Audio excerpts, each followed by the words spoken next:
Hello, Dr. Schirripa. How are you? Hello, my friend. How's it going today? How you doing?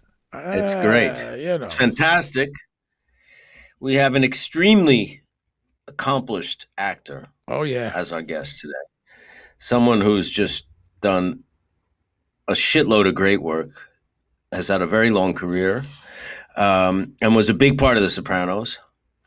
Born in the Bronx, he is an actor, screenwriter, film director, has worked in film, television, theater, Broadway.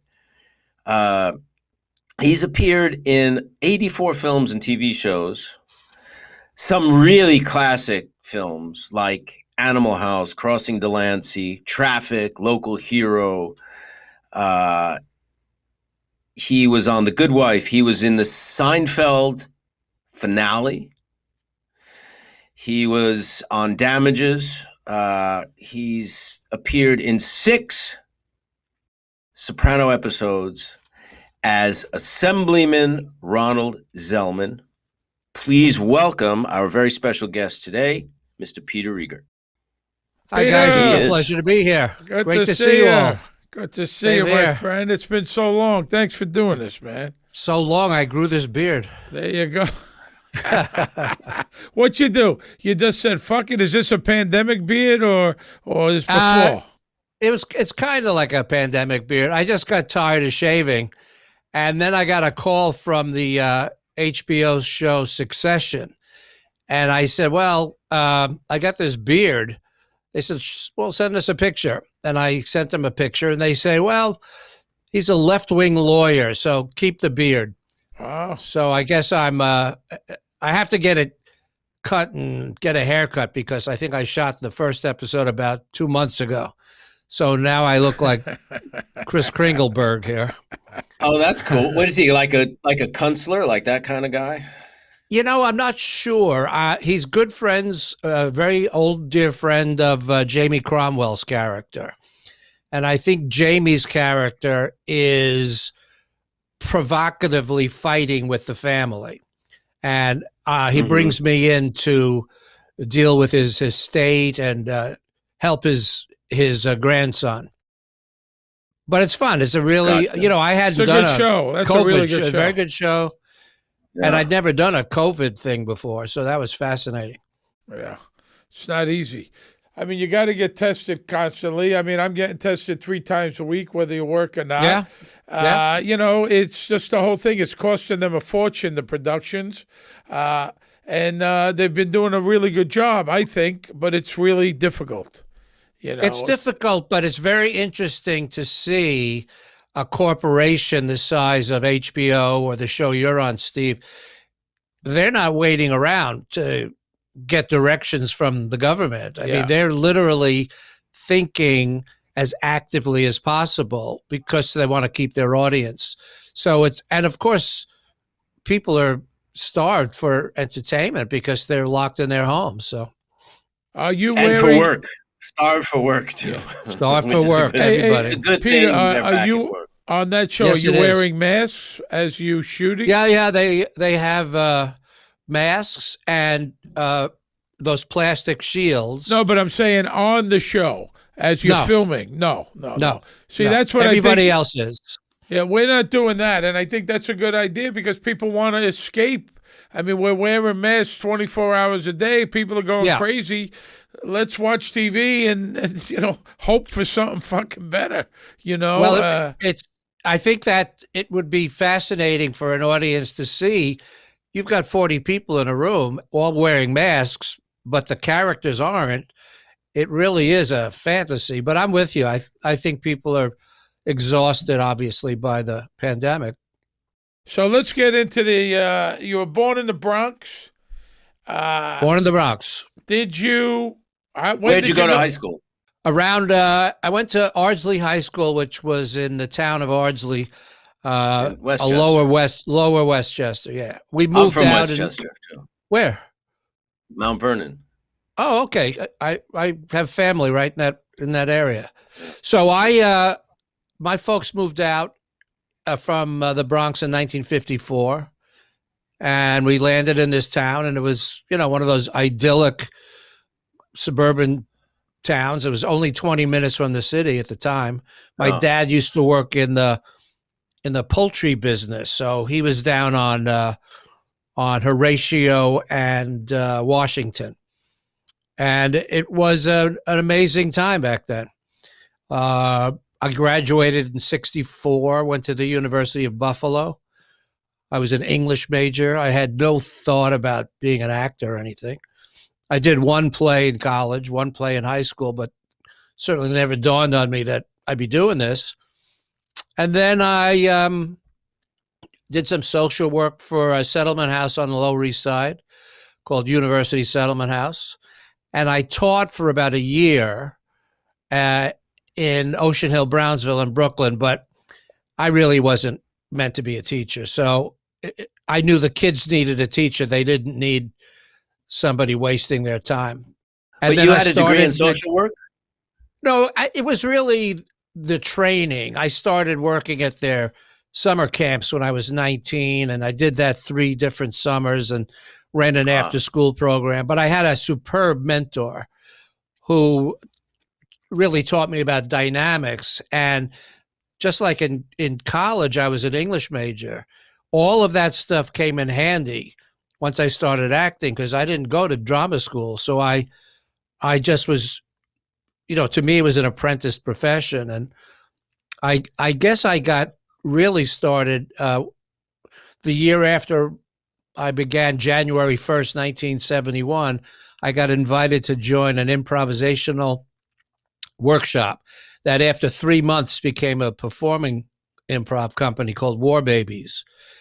And it was a big enough company so that if you got a TV or a movie or another play, you could go off and do it. But I had a place to perform every week for almost 10 years. And that's pretty much how I learned. And was there anyone in War Babies that we would know? I don't, you might know Karen Kay, Rennie Temple, John Well. I mean, there are people who floated in and out of the business. And Marsha Myers. There was a really large group. Susan Krebs, superb company. I've seen enough improv companies. I would have to rate us right up there because we did real live improv. We didn't fit it into a prescribed script or anything. We would stand on stage. One person would take suggestions. It was all based on Viola Spolin's book called Theater Games for Children, which is basically I know that book. Improv Bible. Yeah. But that's how I learned. How did you get into film?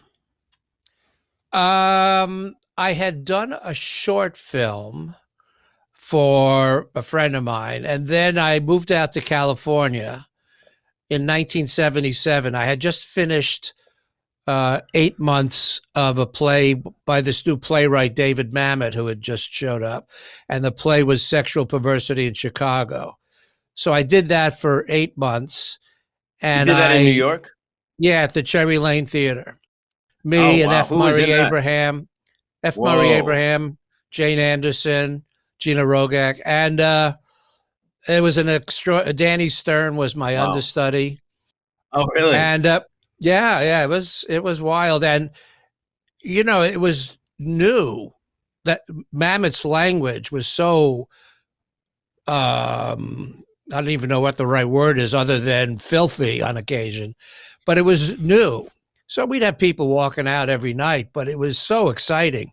The Cherry Lane is only 184.5 seats. I love that. Love that theater. Yeah. It's a great theater.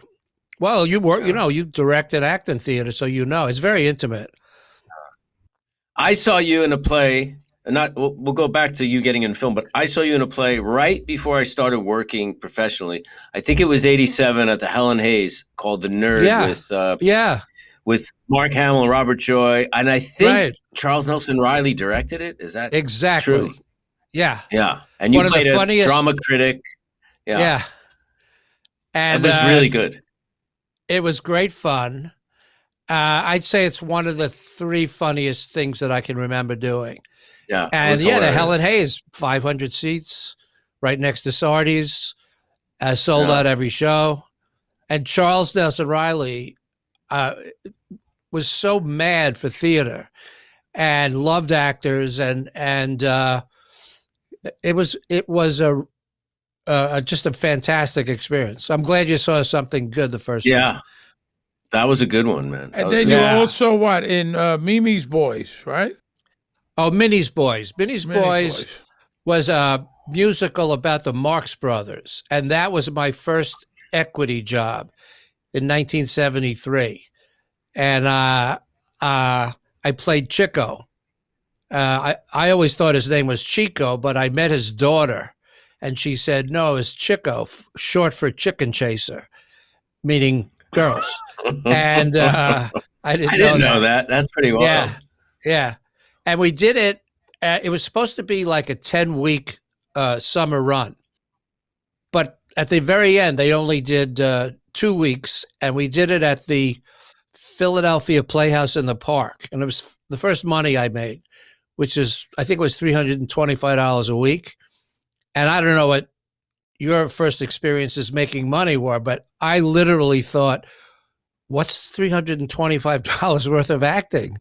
Because to me, I knew how to act for free. And it was 1,600 people. And Louis Stadlin played Groucho and actually recommended me. Dr. Freed on The Sopranos. Yeah. Yes, that's right. That's right. Yes. And it was a very interesting experience because I thought I was going to be auditioning for Groucho, but Louis decided that he wanted to do it again, and they needed somebody immediately. And I got a call, and I thought it was a call to audition. They said, no, we want you to play the part. How soon can you get here? I said, half an hour. And I was living in the Village on Horatio Street. The rehearsal hall was up in Broadway and 50th Street. So on the bus ride up, I thought, well, how the hell am I going to do Chico? Well, I'll do Groucho with an Italian accent. And that's what I did. They gave me the script, but it wasn't an audition. It was literally, here's this job. But the amazing thing was it's a musical. So I don't sing. I mean, my mother was a piano teacher. I had pretty good ears, but I'd never really sung in front of an audience. And, but as these things go, the necessity of the job was greater than my fear of what I couldn't do. You were living on Horatio Street, but that's where your dad worked. Is that a coincidence? Yeah, just coincidence, because he helped me find my first place in the city. So he knew this village pretty well. Oh, and it was, my first apartment, $95 a month. In the good old days. Now it's 4,000. Yeah, right. Peter, so you don't really sing. You're not sure about the role, so you just said, fuck it. You just jump in. Were you scared? Were you nervous? Or you just said, hey, I'm sure you guys have had the same experience. It's crazy courage. You just find it because the opportunity is so extraordinary. Now, I've met people who've backed away because it's too frightening, but I was crazy enough to think I could do it. I mean, I've actually sung I did Gypsy with Bette Midler, so I had to do sing in that. There's another show that I sang, and I can't remember. But doing it 8 times a week, I don't know if I'd be able to do it. But it was an equity card. It was money. It was a chance to see if I could cut it with professionals, and it was, I would say, I don't know if you feel this way, Michael or Stephen, but every time I get a job, I feel like I should, I'm so grateful that somebody either thinks of me or accepts me in an audition or an interview, because I know how competitive the business is.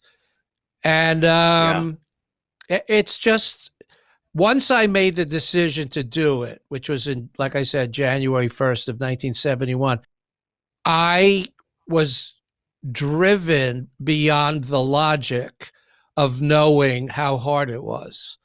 Oh, me too. You have to be kind of deluded. Totally. That's what I say. Yeah. I agree. When I get invited on occasion, I'm sure you guys do too, to talk to drama students, or basically I try to tell them things their teacher isn't going to tell them, because we're primary sources in terms of how this is done. And that's what I would tell them. I said, if you're not driven past the logic of why you shouldn't do this, you shouldn't do this. Well, when you think about it, you go in to read, you go into audition. I mean, the chance of getting the job, I mean, you've got 50, 100 people, so many variables. You're too old, you're too young, you're too fat, you're too skinny, you look too much. I mean, how anyone gets a fucking job is really amazing. I think that's the secret sauce, really, because I completely agree. I think that if you break it down, the numbers don't match. The nice thing about having an identity, once you get a job where your name and your face are put together, then you have different options, because somebody can recommend you and they'll think of you in a certain way. So I've gotten jobs through offers, through meetings, and most of them through auditions. And I had a teacher who said, this is back when I started. I was 17 at Strasbourg, right. And someone asked him, should we have something to fall back on if this doesn't work out? And the teacher, David Gideon, said, if you need something to fall back on, you should do it right now and forget about acting. Which I was like, whoa. Yeah. No, it's true. That was a bold statement. I think that's, like you said, it's kind of part of the deal, because I've heard it articulated that if you have something to fall back on, you will. And so I agree with your teacher.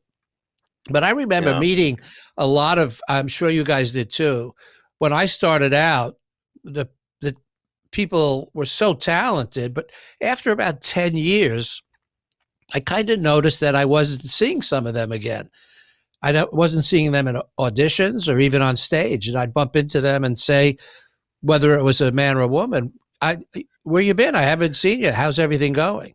And a lot of them said, doing an off-Broadway play once every 18 months is not acting to me.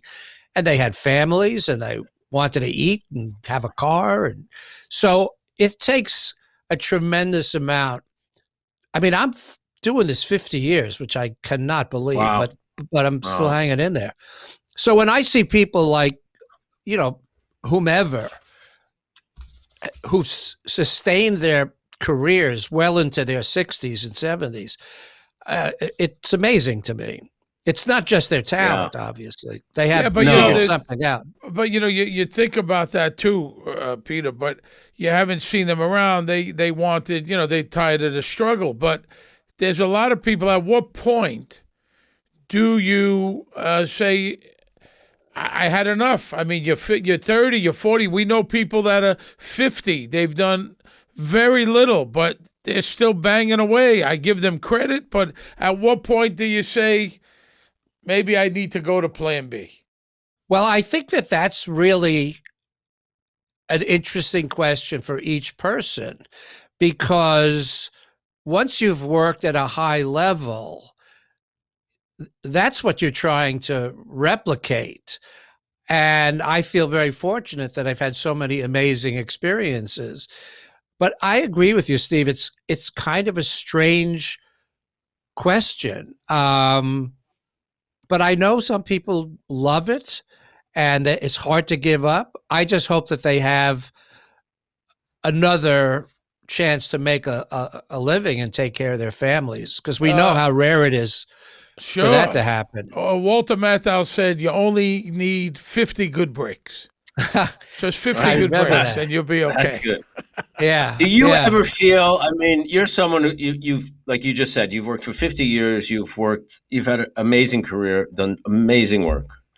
Do you still feel, because I feel this sometimes when I go onto a job, that you don't know what you're doing. Like you show up the first day and you're like, I don't know what I'm doing. I've been doing this now. I'm doing this professionally 34 years. And I step onto my first day, like on a show or I'm a guest star, And for a few minutes, I don't know what it is I'm doing. I think that's absolutely the truth. No matter how many jobs, the first day you want to kill yourself. And when I did Animal House, I'd never done a movie. I mean, I'd done like a bit part in a film and a couple of episodes of MASH, but I'd never worked in a movie. And of course, none of us knew that Animal House was going to become Animal House. But the first day, we finished shooting, and I was just kind of sitting near where I had a dressing room, and Tim Matheson passed by and said, "How's it going?" Or "How'd you do?" Or "What do you think?" And I said, "Oh my God, I want to fucking kill myself. I don't even know if I know what I'm doing." And Tim Matheson was a kid actor.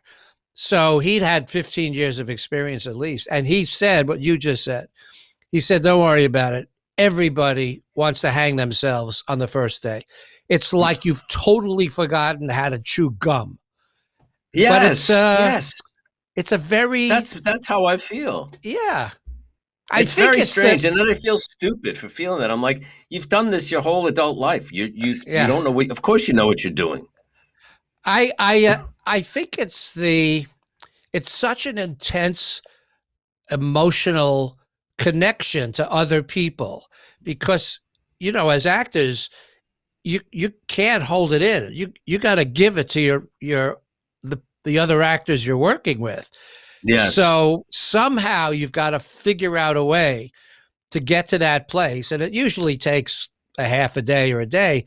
And then you realize, like you said, Michael, you do know what you're doing. But I think the hardest thing of all is relaxing in so that everybody you're working with is in this intimate, intense relationship, whether you're antagonists to each other or lovers or friends. And Right. it is a miracle that you remember what the hell you're doing. Peter, so your first TV role, MASH. Right. Legendary, one of the greatest shows in TV history. A great show. You go out, you audition. Tell me how that happens. I think if my memory serves me, a casting director had recommended me. It might have been Mike Fenton, who I think recently passed away. I think. Anyway, it was one scene in 2 different episodes. And it was shot on the Fox lot. And going back to what you were saying, Michael, all I kept thinking was, do not fuck this up. I mean, I learned my lines. I knew my lines. And what I noticed was all the other actors who'd been doing MASH for 5 years, 6 years, 7 years, I mean, a long time, they were blowing lines. They were cracking up on... And I was sitting there all I kept thinking was, you're the guest. You don't get to do that. You bring everything you've got. And I actually had a physical bit of action where one of the actors, we're in the mess hall, and I get into an argument with one of the actors who I've made a bet with. And I've got my tray filled with food. And I've got to smash this guy in the face with the food. Now, you know how physical things can get. I didn't want to hurt the guy. So I practiced as best I could to hit him with the mashed potatoes or whatever it was. And it worked out. But all I kept thinking was, this is not your show. You're the guest. And if you want to get invited back, don't fuck up your lines. Sure. But everybody was so generous and couldn't be happier to have me on they didn't know who I was. I was just some kid actor. Yeah, but that was a big credit back then. Big credit. It you was. got that under your belt, Well, it was the first time I worked with a professional Hollywood crew. So that was a great experience also.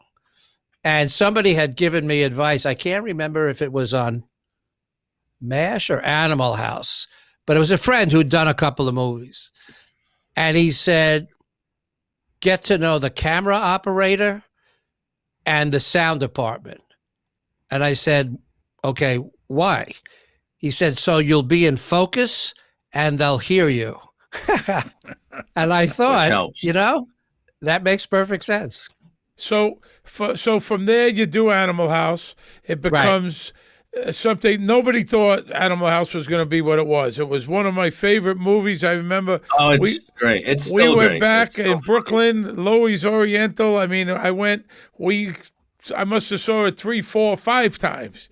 I mean, back in '78, it was like, that's where you took your date. It was just fantastic. And so during the filming, did you realize they were making something special, or not until you saw the finished product? It's probably like what you guys experienced when you did the pilot of The Sopranos. It was clearly a great script. The cast was top notch. And on the last day, we shot it up in Eugene, Oregon. On the last day, I think it was me and Tim and maybe Bruce McGill, somebody, we just sitting bullshitting. And we all said, what do you think? And I think it was Tim who said, let's just hope that John, meaning the director, John Landis, let's hope John is a great cutter, because we had so much material. I don't think any of us had a clue, because that was a success like you guys experienced. It's beyond your comprehension. Oh, it was a huge movie when it came out. Really big. It still is. It still is today. And it's hilarious. Was it fun? As fun as it looks? I would always say to people, did you have fun watching the movie? And they would say, of course, yes. I said, well, that's what we did for 7 weeks. It was like that every day. Because it was 1977. The drugs weren't bad. There was no AIDS. There was no, it's like another universe. And Belushi, how was he on the set? Did you get close with him, Peter, or no? I met John before he became John. I met John in probably 1972 or 3, I think, in there through a friend of mine. And he, all I knew was he's another guy who's trying to get work, but he hadn't become John Belushi yet. So what I loved about working with John was he really knew how good a cast he had. And as you guys know,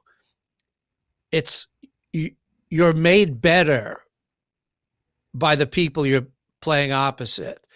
And John knew that he had a really superb cast opposite him, and he was into it.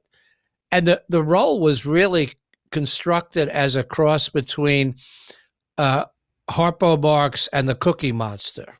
That was the idea. So John, that makes a lot of sense, actually. Yeah.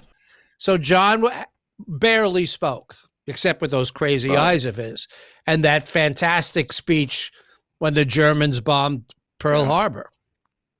But he was I think it's, he's a brilliant sketch performer, but as you guys know, sustaining a character for an hour and a half on film, that's a different animal. But he was game and fun, and he would work with us. He was also doing Saturday Night Live at the same time.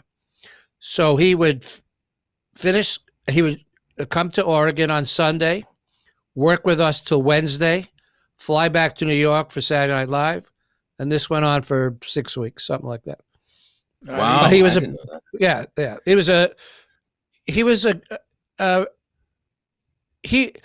I mean this in the right way. He was part of this ensemble. I mean, I think Tim Matheson was brilliant in that movie. Karen Allen almost is the glue that holds it together. And every part, Stephen Furst and Mark Metcalf. I mean, every single character. And what McGill, I loved, he was great. Oh yeah. McGill, fantastic. And what was so special about John was that he recognized everybody's contribution. And he was already 2 years into being a star of Saturday Night Live, but he didn't, like all great actors, or let's put it this way, the ones who want to get the best out of you, they're present and they want you to be present. So, right. And I've worked with an enormous range of talented people. So, how's Sopranos come about? Do you did you read for that? I mean, yeah, how's that? That happen? For the first season, I read for the part of Lorraine Bracca's therapist, Peter Bogdanovich's character. Right. Yeah. Who you worked with, right? You worked with Peter before. No, I never. I'd known did Peter. You work with him? But I don't remember working with him. I just met him through other people. Didn't know him very well. But I would say it was one of those auditions where I just couldn't find it, as I know you guys have experienced. I could feel it, but I wasn't clicking with whoever I was reading with. And I'm sure in my head I was pissed off at myself and her and whatever. I'm not blaming anybody. I'm just saying that it was one of those auditions where I just couldn't grasp it. And then a year later, I think I was doing something up in Toronto and I got a call from David Chase and he said, I think I've got something for you. And I said, great. I love the show. And what is it? And he said, he's a politician, probably corrupt. I don't even know if he'd written it yet, but which I thought was a brilliant idea, that you would create a parallel character equally corrupt to Tony Soprano and the family. That the corruption of the story was not limited to this mafia family. And we all know that's crime is not limited to So you didn't have crime. So you didn't have to read for Zellman. I don't remember reading for it. I remember, as I recall, David gave me a phone call when I was up in Toronto. Which we've come to learn, Mike Nichols, right, Michael? Yeah. Mike Nichols was offered the part of the thing that Bogdanovich did, Kupferberg. Oh, really? Yeah. Mike Nichols, and he came to the read-through and actually walked out or whatever, told David, I'm not right for this. I'm not the guy. Wow. And then they gave it to Bogdanovich. Oh. Well, I'm just reading a new book on Mike Nichols by Mark Harris, which is really fantastic. Is it good? It's a very tasty portrait of a brilliant guy. He was a very smart dude. Oh my God! I got to meet him a couple of times. And a really good guy. Yeah. The beauty of your character and the difference between him and Tony Soprano is that he started out so idealistically with such great intentions. He was going to change the world. He was going to fight the good fight. That episode with Vondi Curtis Hall, and you guys decide to do that HUD scheme, and you really see and you feel you play that betrayal of yourself and all your ideals. I mean, I think that was the beauty of that character, is that he. Well, that's what I didn't realize that until it was revealed in the scene. And I just, everybody, as you know, has their own approach to this crazy thing we do. And I'm more intrigued, I guess it's because of my improv background, but I'm looking for the notes off the script. So whatever the script is, I'll go in that direction. So it's less about, like David never gave me any backstory about that. I learned it when we did the table read of that scene. And I think, you make a really great point, Michael, and that is, we're not born corrupt. Know? Yeah. I mean, just look at government. I mean, it's unbelievable how people end up in positions where they're exploiting other human beings for their own profit. And I'm guessing when they were younger. They had certain idealism anyway. But I think you're right. I think that's what was so special about that. At least that's how I took it, because I thought this is very clever, because it makes it harder to dismiss Tony as just this killer, and that they're, he attracts people from all over, and Right. who is susceptible to that. And of course, we're all susceptible. You have to be able to say no. But the fact that he was,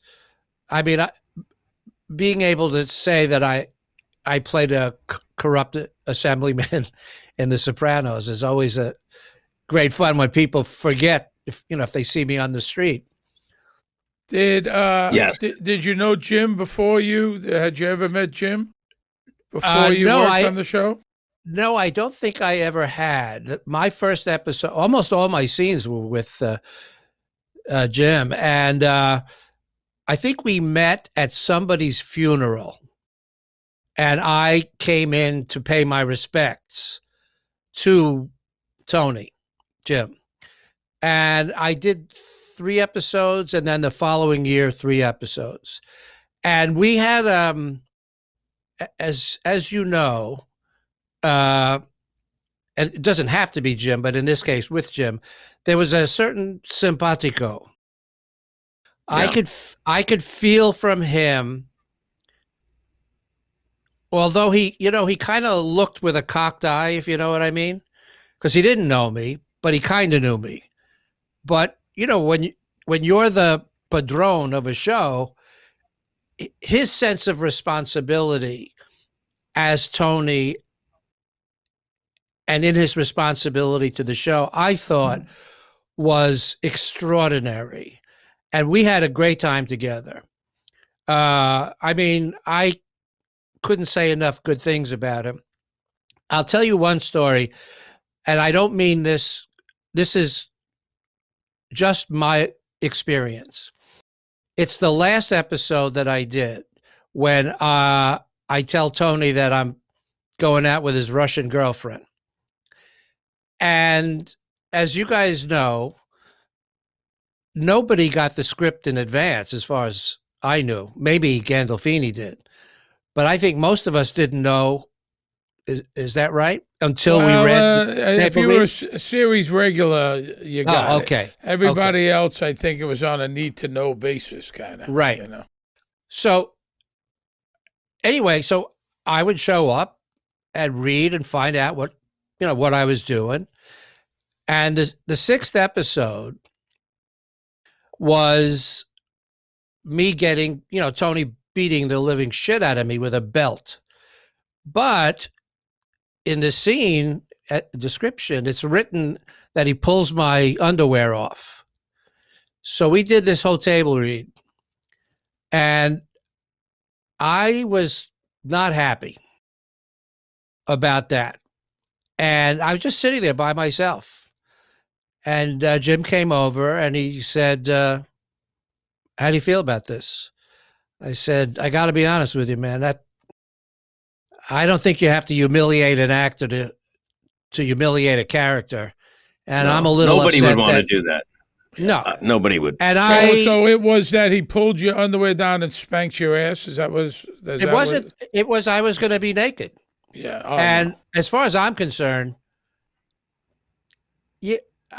I would have liked a heads up on that. And David, who's always been nice, and I couldn't say more complimentary things for what he created, but that one really caught me off guard. And James said, he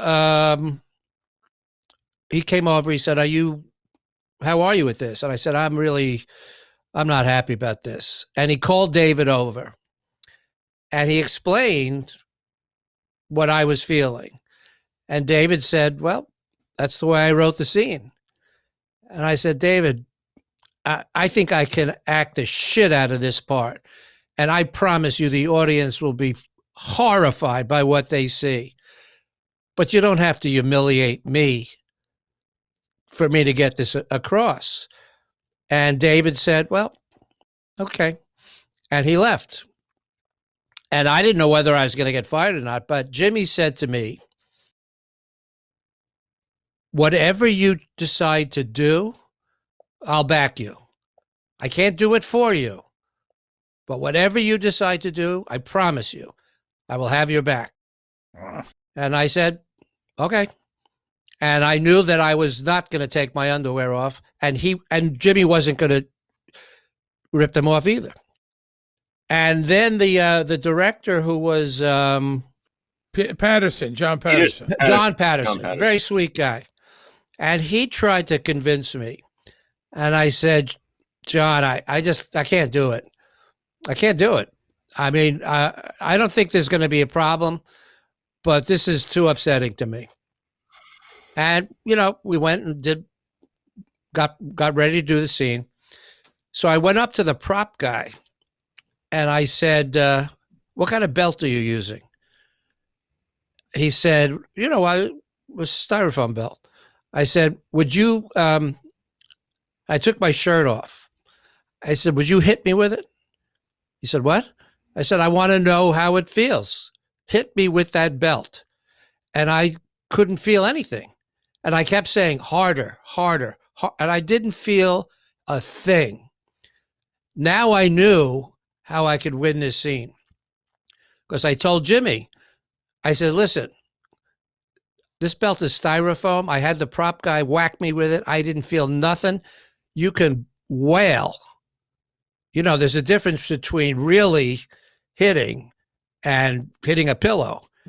And he said, what do you mean? I said, I'm telling you, you can wail. It doesn't hurt. He went to the prop guy and said, hit me with that belt. Because he wanted to prove to himself that I wasn't making this up. And if you remember, when the camera's on Jimmy, he is tearing it. Yeah, as a matter of fact, that the makeup people had to put welts on my back because the belt wasn't leaving any marks. So it was a great experience. And we shot at Silver Cup, that scene. And I think we finished around 3:30 in the morning. And I went out and there was a car going to take me back to my place. And Jimmy was standing next to me. And I just said, thanks for a great night. It was really terrific. And he was very complimentary. And I said to him, do you know the word mensch? He said, yeah, I think I know what it means. I said, it means human. And oh, really? So yeah, that's what it really means. It's a human person. It's as great a compliment as you can give. So I said, you are a mensch. And, because he really did something which is very rare. And the great thing was he said it in a way where it's your choice. I can't tell anybody what to do. And James, I mean, he was extraordinary. Yeah, and that's who he was. Yeah. That's who he was. And I could feel that because I was lucky enough to work 6 episodes, mostly with him. And the scene is very disturbing. It doesn't need any more than what it is. It's still disturbing when I watch it. You know what I mean? Yeah. And it's intense and it's horrific, and it doesn't need any more than what is also there. And as you know, you guys, as soon as I tell him at the beginning of the episode, after the scene in the spa, right? When we're talking about, as soon as I say to Tony, listen, I'm going out with, I forget the character's name, but the young Russian, Irina. I said, it just happened, but we're going out. And I ask him, I say to Tony, I said, is that okay? And, completely deadpan. He goes, yeah, no problem. Oh, Oh, absolutely. There is no way I'm going to be able to get away with that. About that. Very upset. But he doesn't play it. Did David Did David ever say anything? Did you see David after that? No, I didn't. And I didn't, like I said earlier, I know how hard it is to write and create anything, especially anything as monumental as this. But I didn't really get to know David. I don't know what he's... Nobody did. Well, I didn't. He was on our podcast, and that's the first time I talked to David for years. We had a tremendously pleasant conversation, the three of us. And well, I think once he trusts you, or I didn't feel any hostility from him. He offered me the job. I mean, it's not like I just knew that I didn't realize how much on my face Jim recognized that there was an actor in trouble. And I know this was not the only time that he did something like that. No, he was that guy. He was that guy, for sure. And I think that, when I saw his, I guess it's the last movie he did with Julia Dreyfus, where he plays that's how you know how brilliant he is. Because most people think, as you know, when you're in something that successful, they think you're that person. Sure. The public does.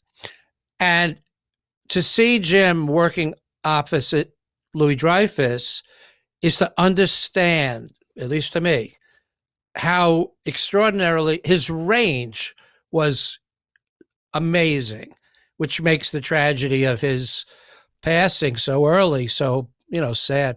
And I remember when the memorial was, which was at St. John the Divine up in on Amsterdam and 110th Street. I didn't know there was a memorial, and I was just watching the news early in the morning, and they were announcing that the memorial was happening. So I literally hopped in the shower, got dressed, put on a suit, and took a taxi up to St. John the Divine, and everybody was inside. It was just cops out there. Everybody had left.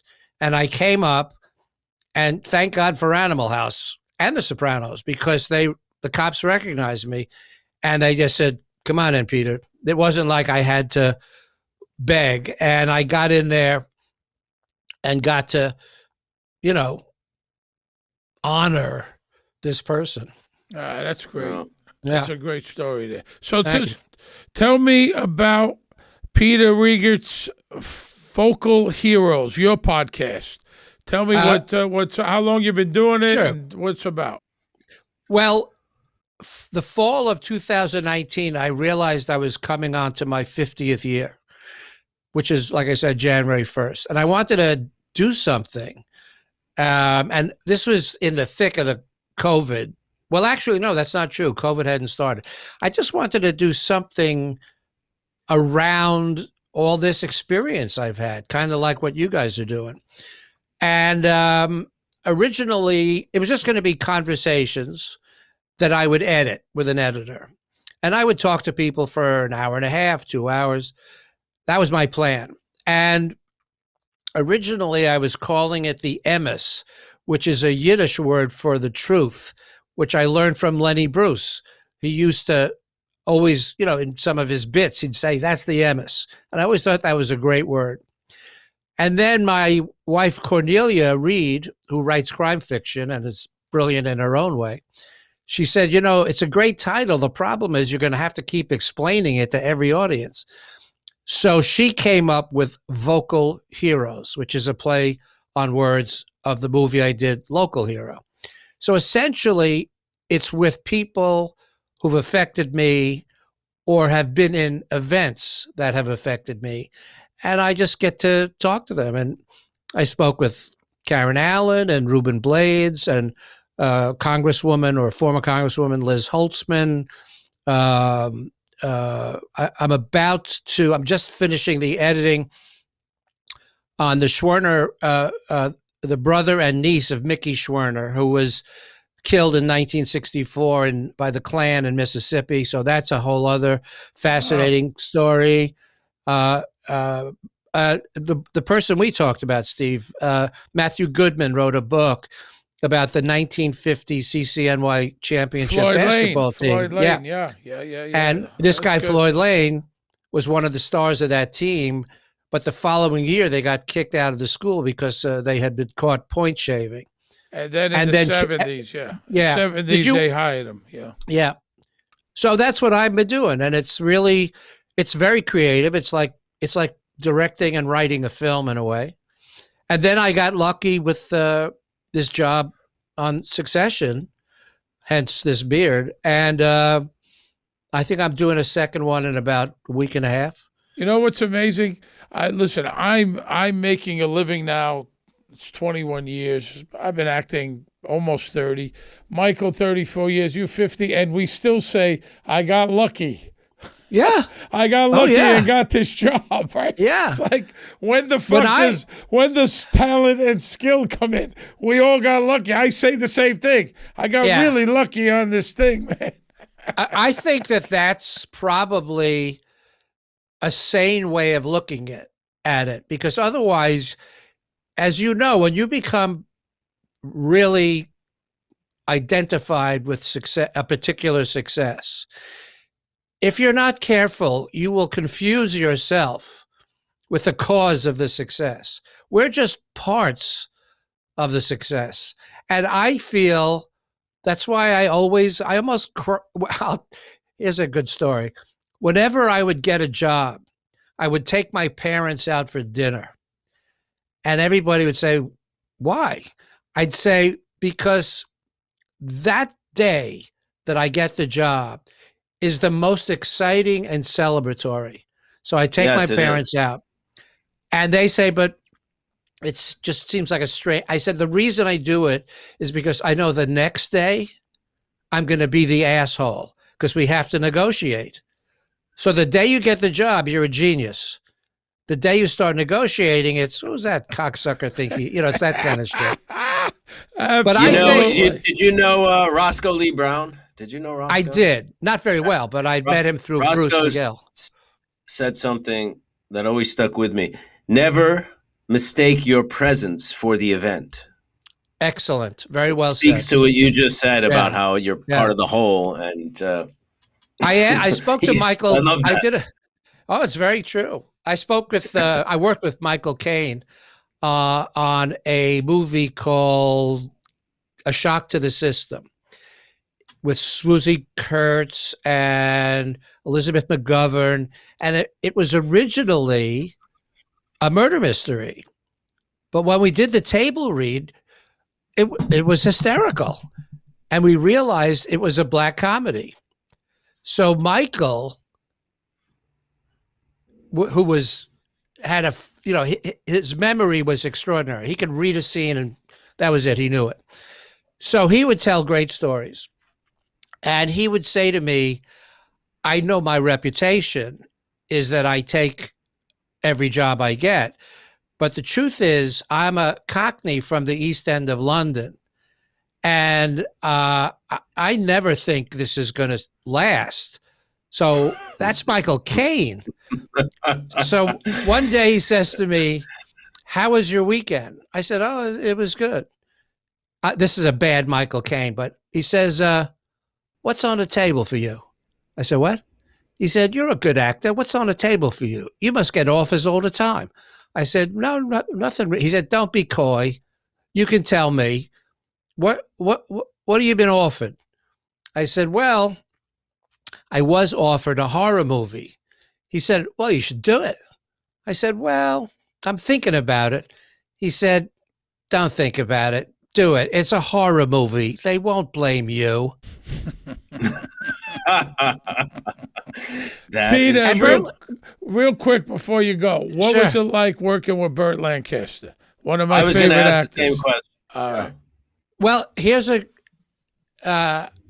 it was written, his character was, Bill Forsyth wrote the character for Lancaster.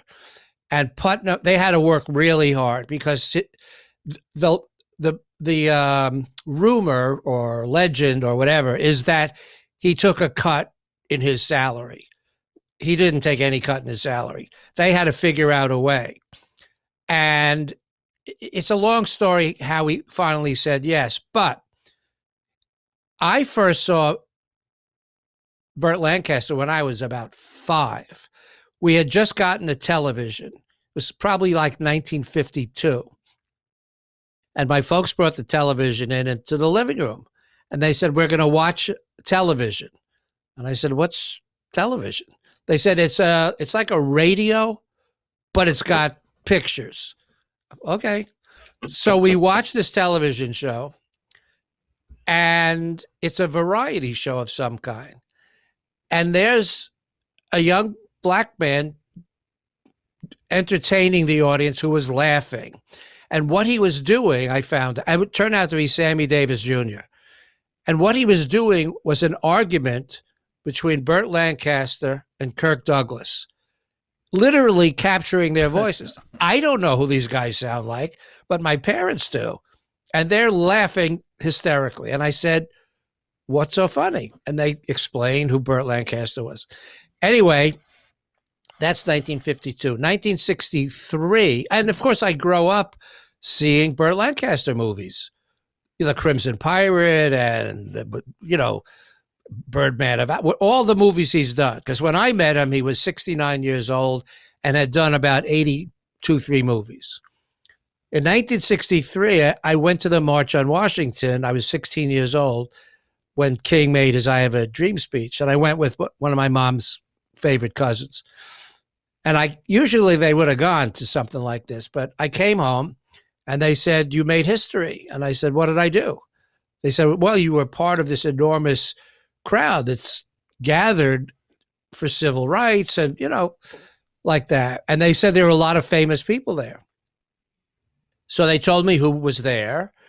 And it was probably Brando, Belafonte, and they mentioned Burt Lancaster.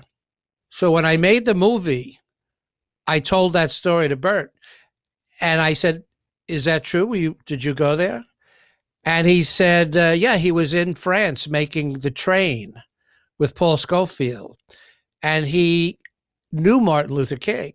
So he collected 1,000 signatures of Americans living in France or were expatriates, but they were all Americans and still had their citizenship.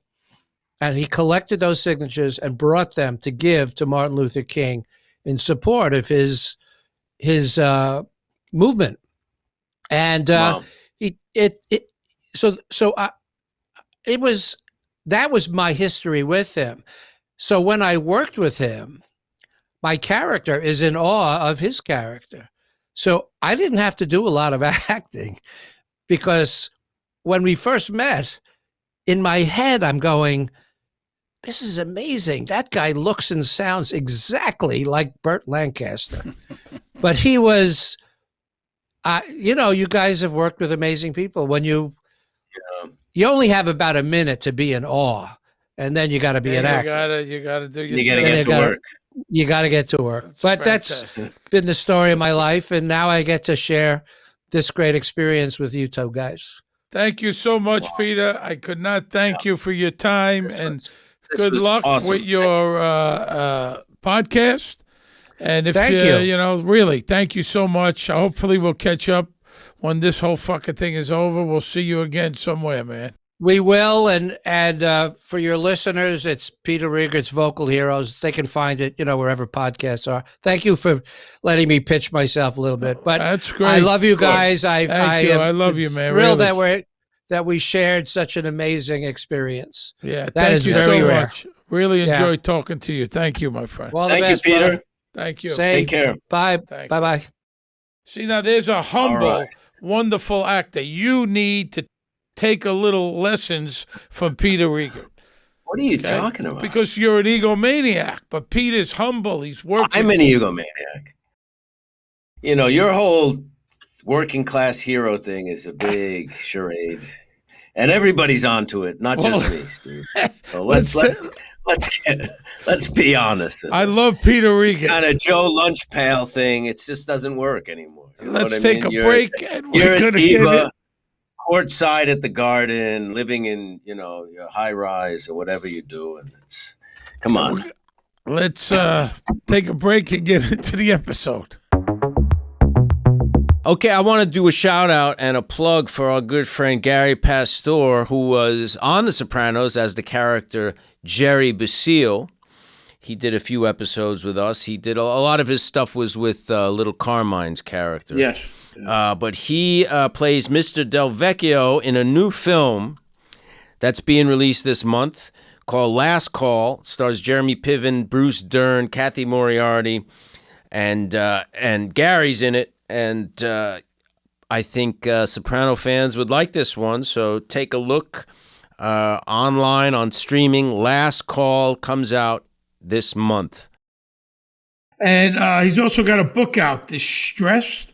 Gary's a good guy. He's been around a long time. He had a nice role in The Deuce and a whole bunch of different movies. He had a great role in a big Adam Sandler movie. He played the mayor, very funny, a really good New York guy. He's got a book out called Distressed, based on the award-winning right? Distressed, based on the award-winning film that he directed. And it's out. You can go to Gary with 2 R's, Pastor, Garry, Pastor.com. It's a self-help book on how to deal with stress and mental health issues. He's a good guy. He's got a lot to say. And I like Gary a lot. So please check out his movie, Last Call, and his book. And good luck to you, Gary, my man. I believe he's a cousin of Vinnie Pastor.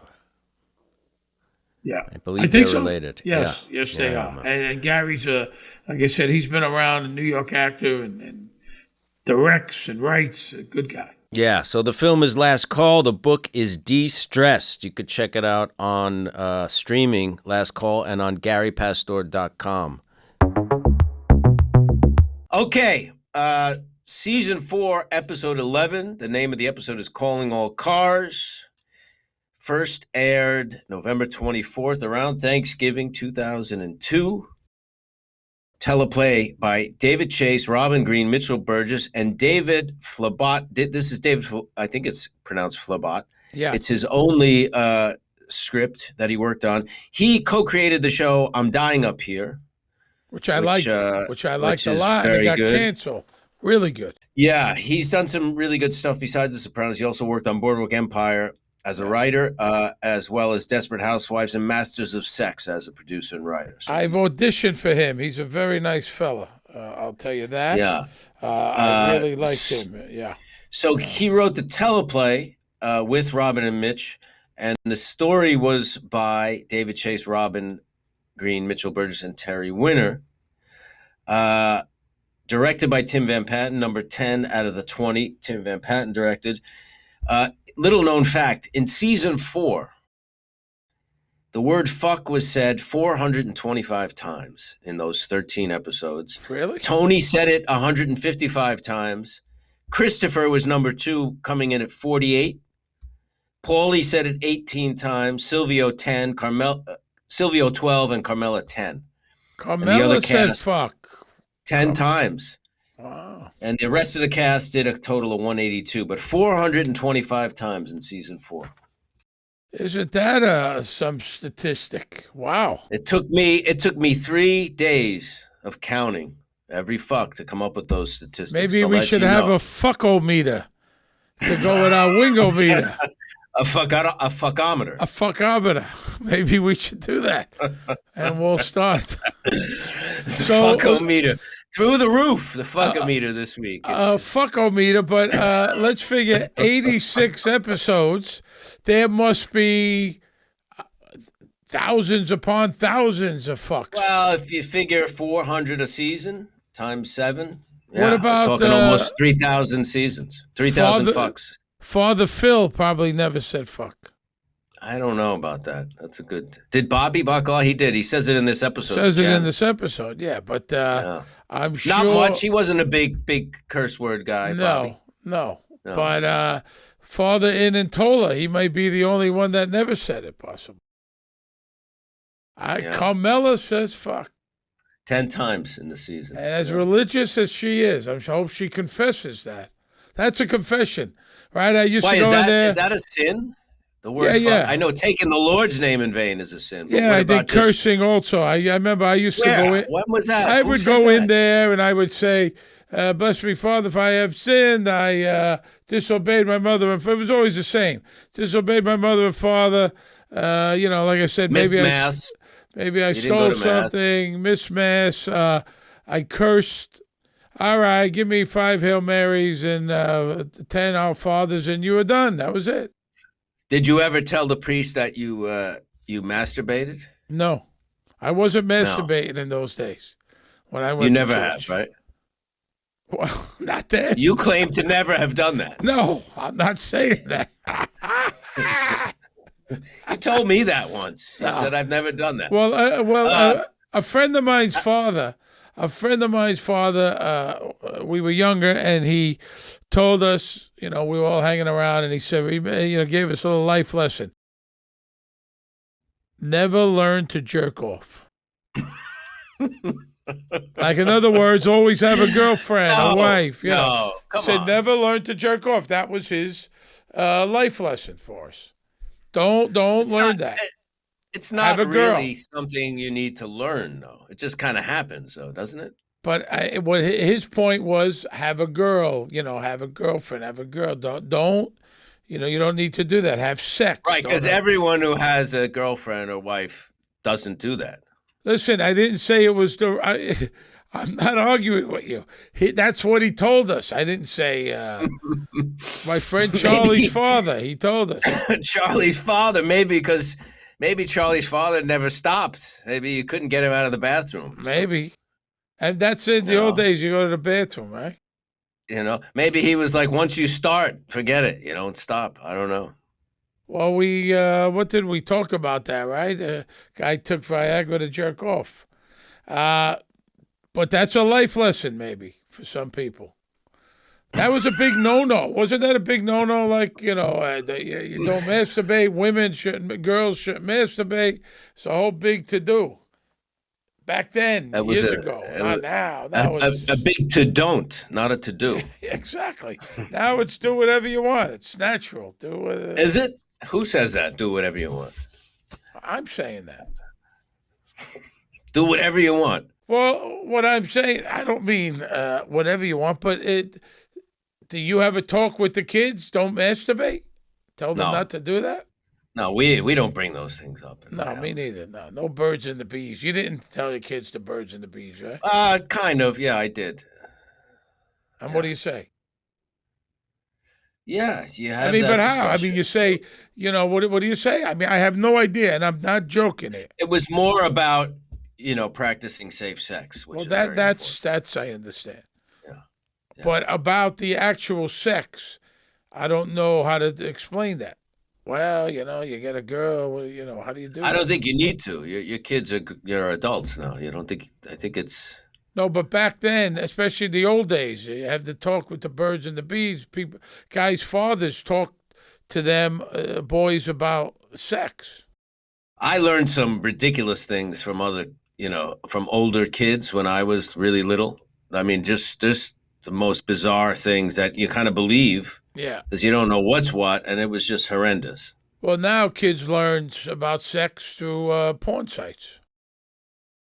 They think that's sex. And some of these porn sites, it's not even sex. I don't know what it is.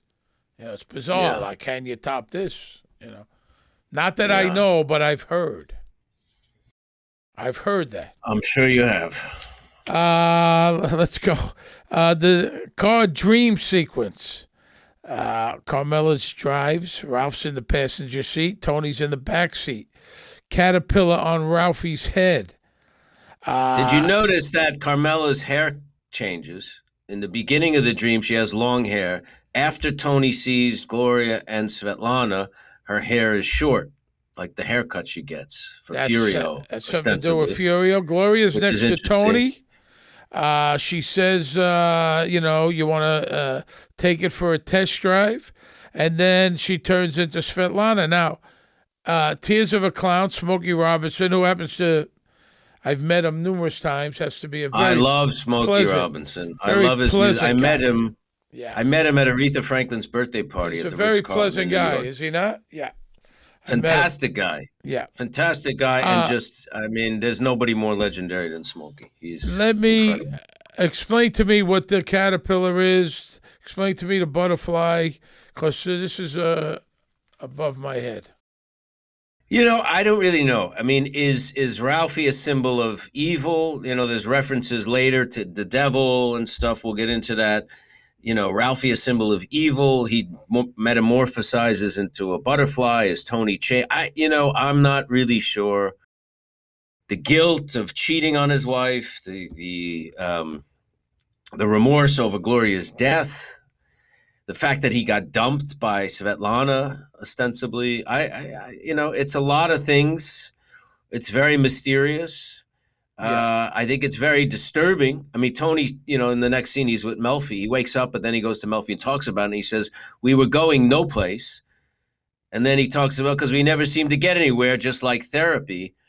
The landscape reminded me of North by Northwest.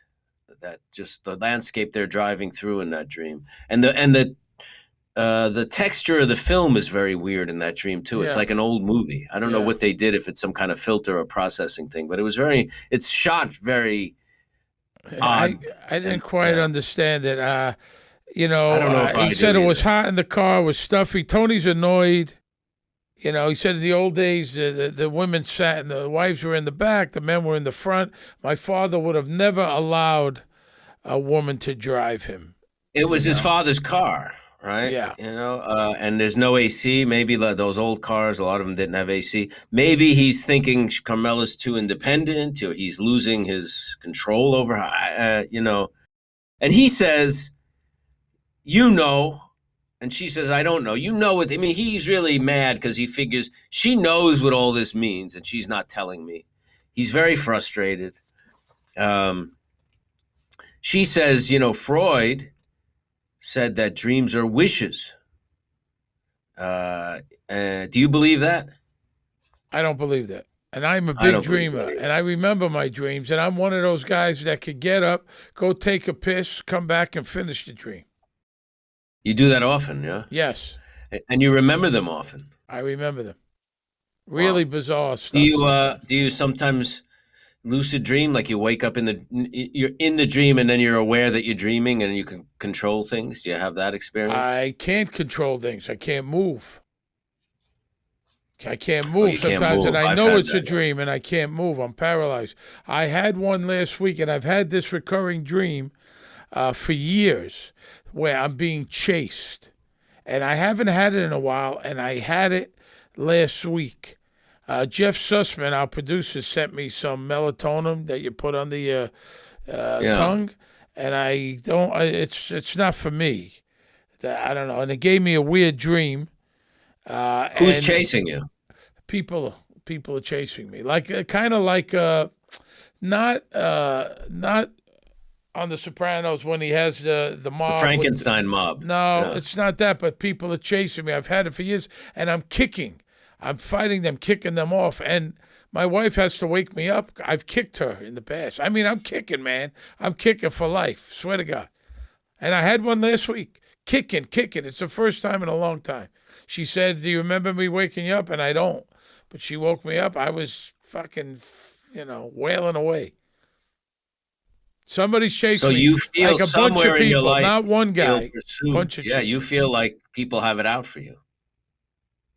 Well, they do have it out for me. We know Who's they? A lot of cocksuckers out there.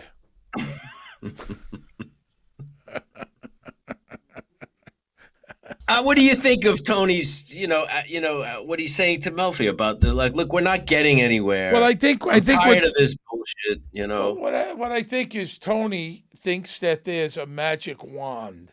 Like you go to a therapist, like we've talked about, and she has the answer. She could fix this. He's saying, just tell me.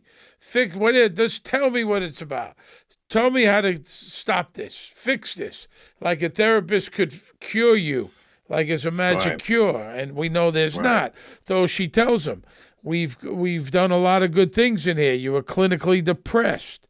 Now you're That not. panic attack. You know, the panic attack stop. He tells a joke. She doesn't get it. She's very serious. He says it's like a cancer hospital in here. He tells the joke women should be in a sidecar.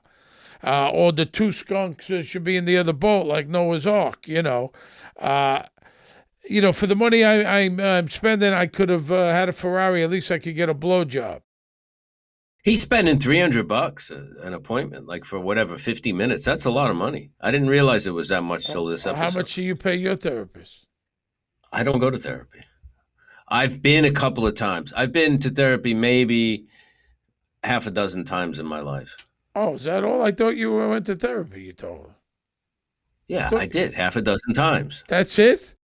That's it. I thought you were like a therapy guy. No, not at all. What made you think that?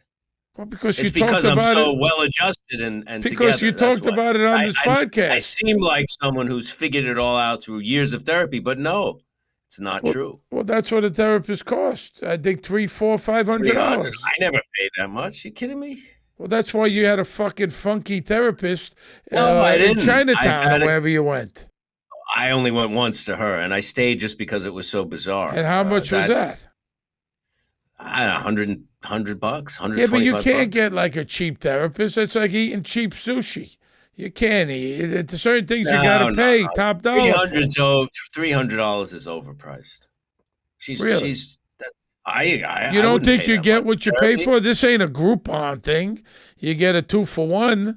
You got to get a good therapist. They charge top dollar. Who's going to afford that? You got to be rich to go to therapy. I just read Howard Stern goes to therapy numerous times a week. I read Chris Rock. I saw an interview recently. He was going 5 days a week. That's like a job. 5 days a week. He needs, I guess he needs to sort stuff out. I'd rather be crazy than pay $300. But I don't go 5 days a week. Yeah, but there's certain things that I don't think you could chintz on, and that's one of them.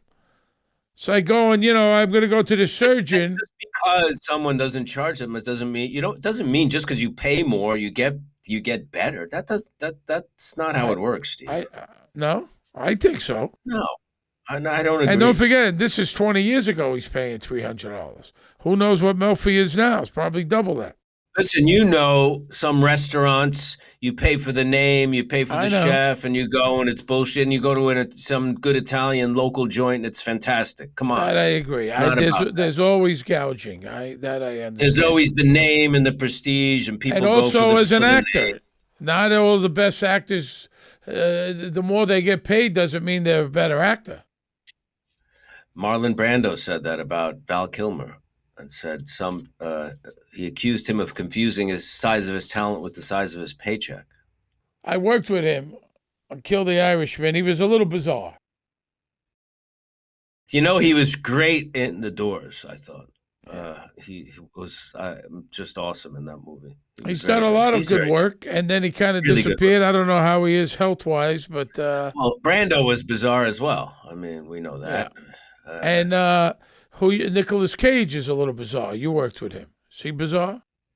He wasn't bizarre when I worked with him, but I mean, obviously I've heard stories. I don't know. I mean, to work with him, he was extremely professional and fun. I liked him a lot, actually. But you're bizarre. But you're bizarre too. So I'm bizarre. You're a little bizarre. I'm pretty down to earth. You think so? You really think so? I think yeah. You've got some quirky ways about you. So do you. You're the one. Yeah, I mean, you're writing your own obituary every day or something, or whatever you're writing. It's a little. What were you saying about Brando? He designed his own. He made his own costumes for the Island of Dr. Moreau. Island of Dr. Moreau's H.G. Wells story about this mad scientist who kind of creates these quasi-human animal hybrids or whatever, right?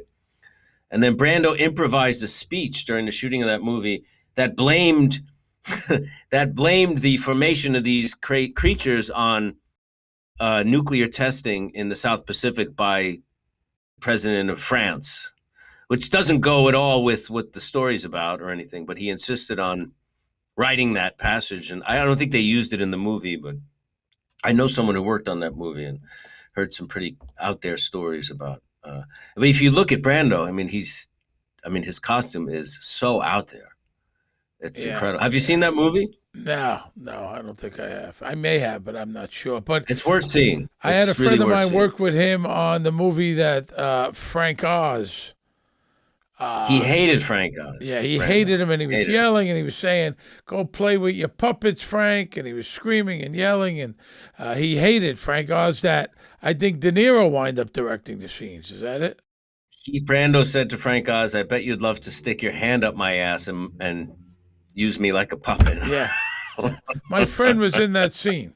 My friend was there. I mean, listen, are you going to tell Brando how to play a scene? I mean, I don't know. I don't know, but he got so bizarre at the end, didn't he? I mean, I don't know. I mean, I really don't know what to make of him. He's hanging out with Michael Jackson. He's kissing Larry King on the lips. I mean, I don't know what to make of any of that.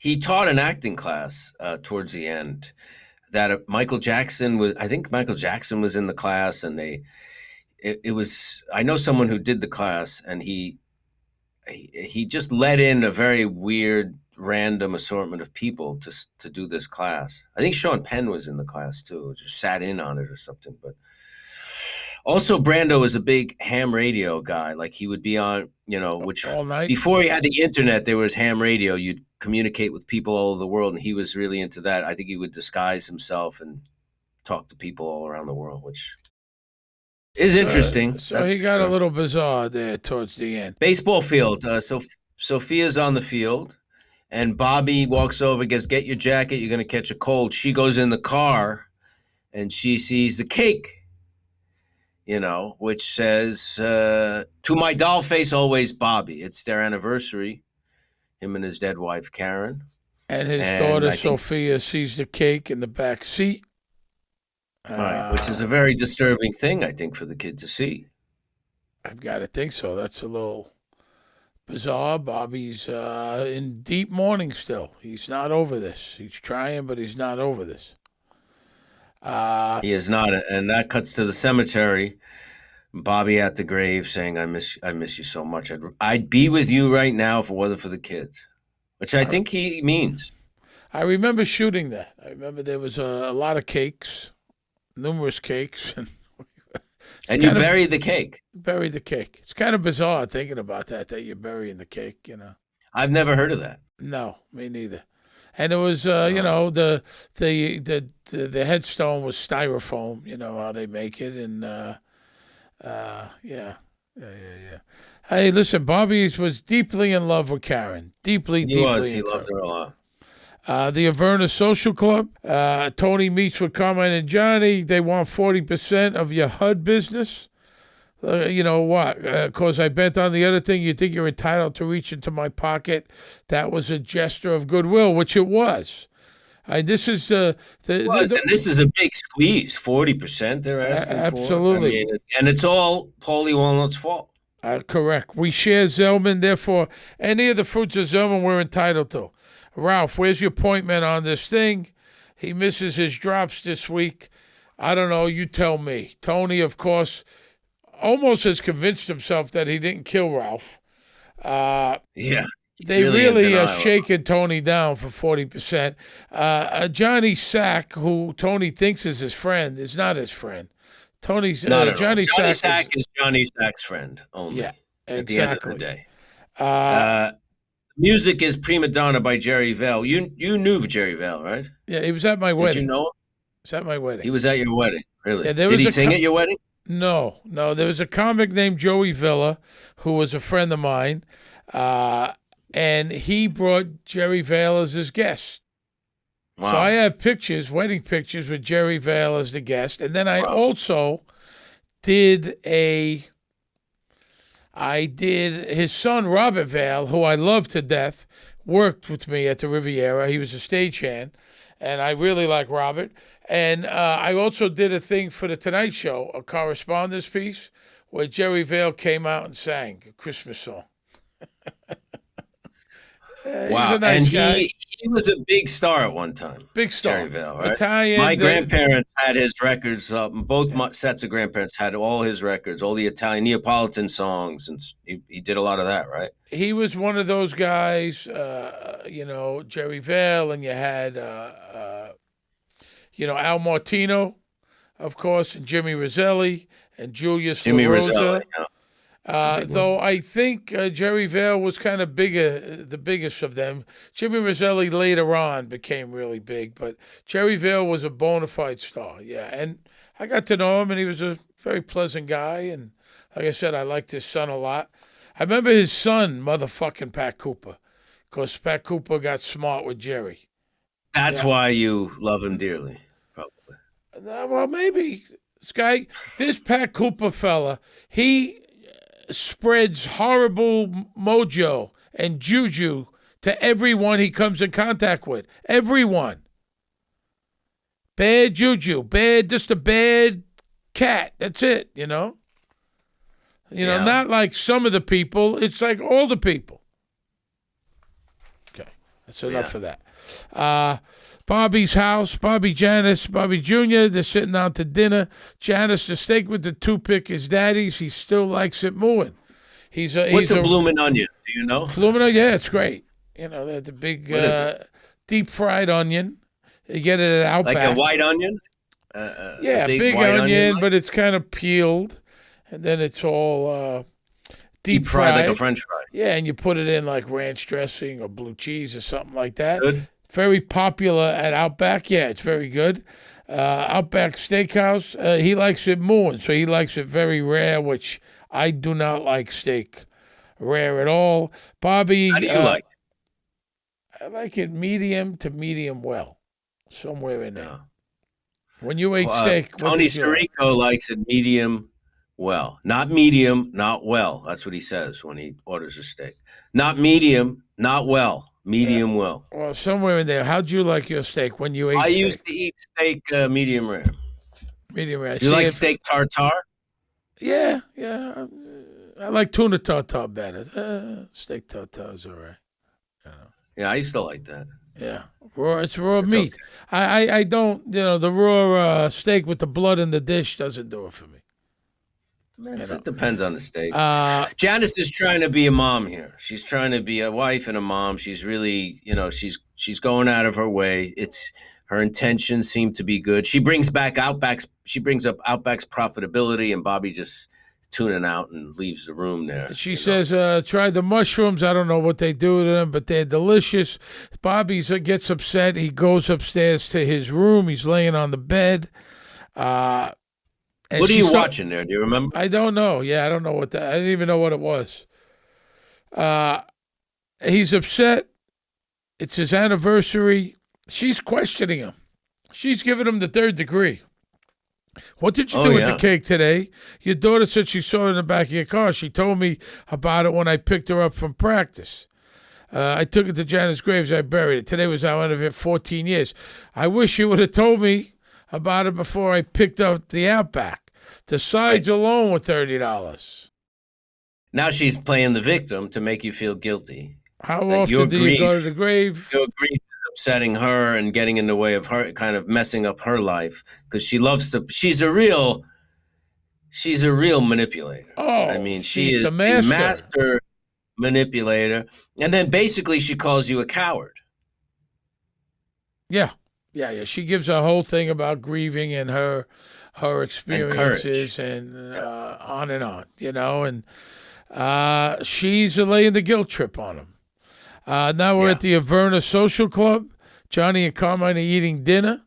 Tony calls Johnny. Look, let's not get this thing out of hand. He's smiling, Tony. We've been doing good business a long time.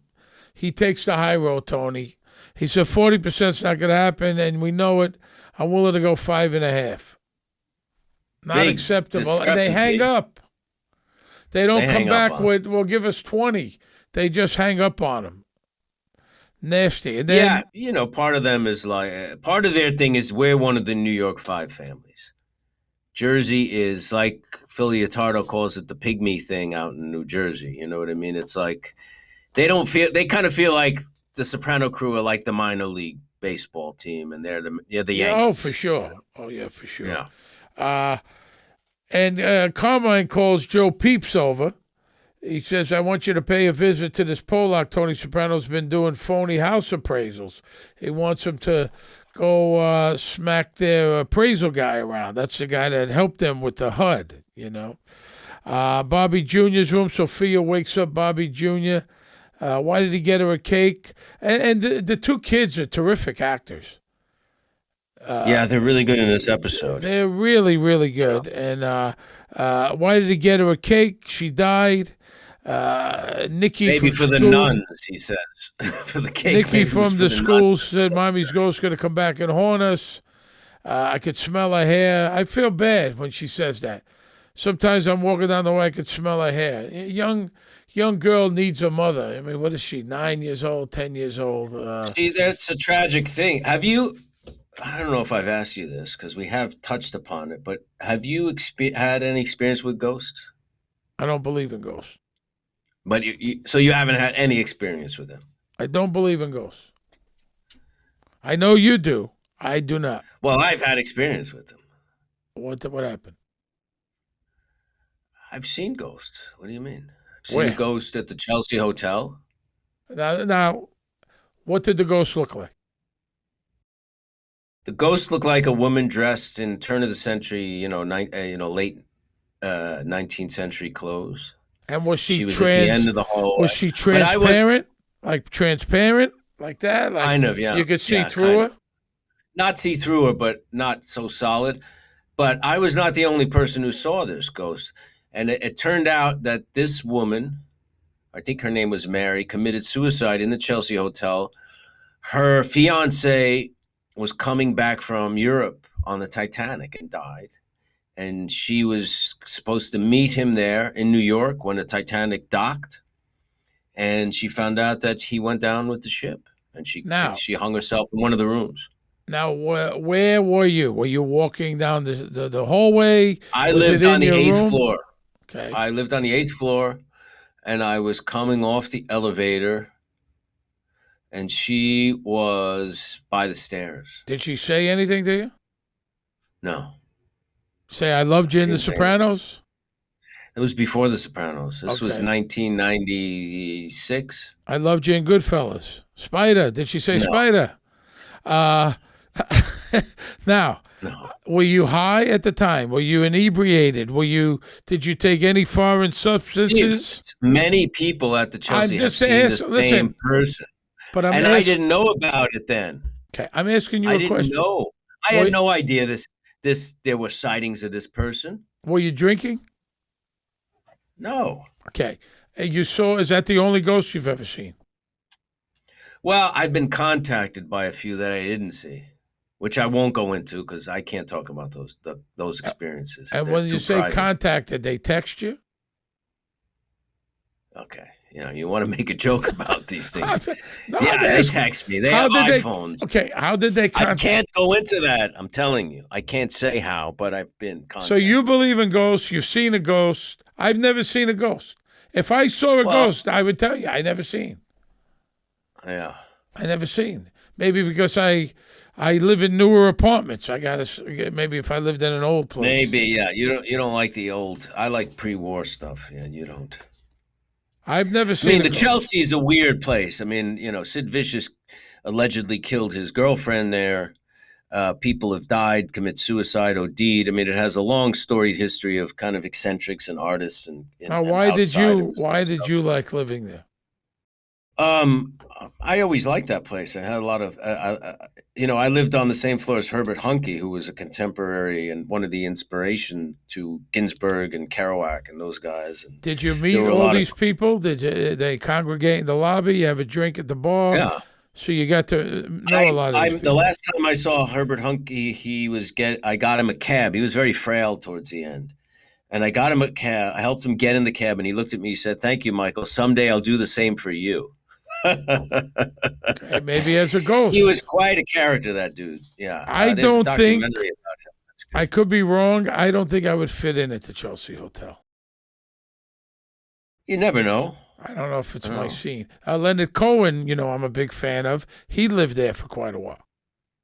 he lived there. He wrote the song about it. So did Alejandro Escovedo. He wrote the song about the Chelsea Hotel. Now, was it crazy noises at night? Was there crazy shit going on, parties? Yeah, there were people who lived there for years. I still have friends that live there with families and stuff. At the time, it was owned by a family. Now they're renovating part of it to make it a kind of a hip hotel, but the family doesn't own it. I think a corporation owns it. But it was really it was a very inspiring vibe, actually. I did a lot of writing when I was there. I mean, I lived there for about a year. Are the rooms nice? It's old. I mean, well, I had a little studio with I don't even know if there was a kitchen, but it had maid service. Had a maid once a week clean my room. I had a beautiful view. I was on the 8th floor. If you were a single guy, you had everything you need there. It was I Did really you liked pick up living some there. broads around there? I met my wife while I was living at the Chelsea Hotel. I met her at the bar next door to the Chelsea Hotel. Ah, all right. What's that? The Don Quixote? No, it was the other one. I don't know what it's called now. At the time, it was Zigzag, and then it was Lucky Chang's, and then it was Nouvelle Justine or something like that. I don't remember what it was. There you go. That's why you have fond memories, because you met your wonderful wife. There you go. I did. It's a different story. That's almost 25 years ago. That's great. Bobby Jr., like I said, you could smell her hair, and Bobby Jr. is acting like the older brother, and he pulls the cover over his head. And Angelo was a cute kid when he was young, I tell you. Really cute, yeah. They were really good. They had some heavy stuff. Very good, Lexi and Angelo. The back road, Johnny and Paulie. Paulie, big troublemaker, deserves to be whacked. Yeah, I forgot how much of kind of a snake he was during this period of the show. He really was, he brings up something, Johnny's basically saying, we're thinking of killing Tony. Basically, and he's okay with it. Paulie's he okay likes with it. He smiles. He says, God forbid, if it's me, God forbid, I want to keep good relations with the family. He wants good, he wants what's good for him. It's unbelievable. I kind of forgot all this also. He is a weasel, and he's Johnny Sack is playing him. Boy, is he playing him, getting information out of him. Carmine thinks so highly. He's, he'll remember you, whatever he says. It's we're all bullshit. All old friends, we're just old friends. And it's all better bullshit. than a bartender, he tells him. It's all bullshit. Everything is all bullshit, Michael. Life is all bullshit. That's your, I heard you're copywriting that and selling it as a, inspirational, it's all bullshit. It was all bullshit. The whole thing was bullshit. Junior's house. Tony arrives. Bronca, who was a favorite character of mine. She is a grumpy son of a bitch. Now, it seems like I could be wrong. She's got some attitude because she knows that he slept with Svetlana. Oh, sure. Absolutely. She's kind of wielding that over him like, I know your secret kind of thing. She's not that friendly to begin with. He comes in. She's kind of rude. Junior, did you offer my nephew something? I'm a registered nurse. It's not made. Did you offer him an aspirin? Did you offer him an aspirin? Junior doesn't like her at all. No. He doesn't like her at all. That's not What's a good... with you? She's... Junior, he calls her a cunt under his breath. He mutters that as they're going into the living room. He doesn't like her at all. He doesn't like her at all. He's saying, Tony's saying, what's wrong with you? The hearing delayed twice, and now it's coming up on Friday. I don't know whether to chill the champagne or shit my pants. Junior's got shaving cream all over. He's out of sorts. He blames the lighting. Bobby didn't change the wattage. Lighting has a weird through line in this episode. Then you have Hugh is talking about recessed lighting. Then there's that weird red light in the hotel later on at the Fontainebleau with Tony Soprano. And then that scene when he sees the ghost or whatever it is on the stairwell, there's this weird light that's happening. I don't know if that's all has some significance there, but it certainly seems like it's some kind of through line here. Soprano kitchen. Carmela's talking with Janice. So what's the story with you two? She's talking to Janice about Bobby. He's a great guy. He's just in mourning. Stuck in platonic, she says, Carmela It's a says Karen was a psychosis. great person. I'm sure God had his reasons, but sometimes you have to wonder what was God's reason to kill Karen? She's got 2 kids. What was his reason? Well, you're asking me. I don't believe in God, so that I mean, doesn't apply to me. what could possibly be this guy's reason, or according to Janice, this woman's reason, whatever God is? Good question. Why would he kill this woman who seems like a nice mother and a nice suburban housewife? Why would he kill her? I'm sure he had his reasons. Is that why you went to Buddhism? Stuff like this? Maybe, yeah, maybe. Looking for other answers, because that answer never worked for me. But don't you say sometimes, why did he get turned into a rat or a mouse or whatever? Yeah, based on actions. Your actions have reactions. That's all. And you just got to look at it through the continuity of, consciousness not being born and not dying, and that it continues through different, lifetimes and stuff. So if you look at that perspective, it's very easy to kind of figure that out. So you are a Buddhist. You do bad things. You're coming back as something not good. So there's consequences to pay. Yeah, it might be not coming back. It might be coming back as a person and experiencing, instead of you inflicting pain on someone inflicts, things on you. Instead of you causing someone's misfortune, you receive misfortune. Now, what about a Buddhist? Now, it's also the opposite. It's not just about punishment and reward. It's also about it's about anything. So, karma's a cause and effect. Action gets a reaction. Okay, right? So, what is a bad like as a Buddhist? What is something it's a sin to steal in a Catholic church. Right. If you're a Buddhist and you stole something, is that an offense? Right. So you may get, of course, taken what doesn't belong to you. Yes, and then maybe you'll be stolen from. You'll be robbed. In the future or in another life. So it doesn't always have to be that direct. It can be. It doesn't have to always be as reflective as as the result is. You know what I mean? It can be something. If you slept with someone's wife or girlfriend, right? You come back as a what? It doesn't necessarily. Like I said, it doesn't necessarily mean. If you do that, you come back as something. It's the totality of the karma you create in a lifetime that determines what the next life is. But if you do an action like that, sleep with someone else's wife, you will experience the effects of that karmically, which will be maybe your wife will sleep with someone else, or in the next life, you'll have to suffer, infidelity of your partner or something like that. But it's very interesting.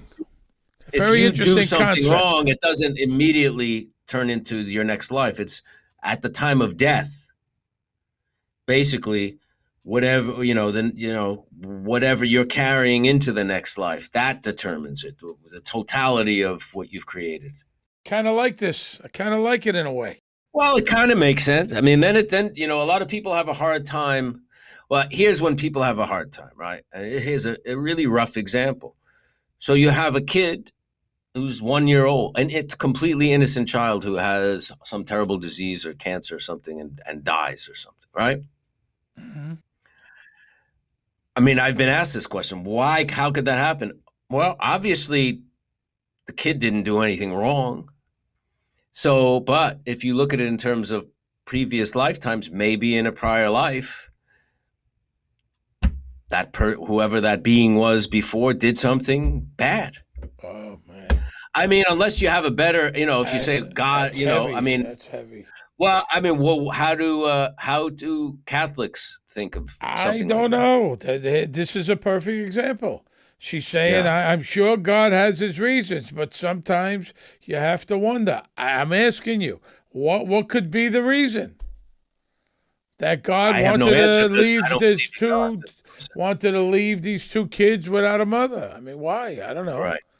It wasn't like she was in the mob, We're at Vic's. Vic, the appraiser, Joe Peeps and Anthony arrive. Vic's outside. Vic, I get a kick out of. He does a good job. George Spaventa plays Vic.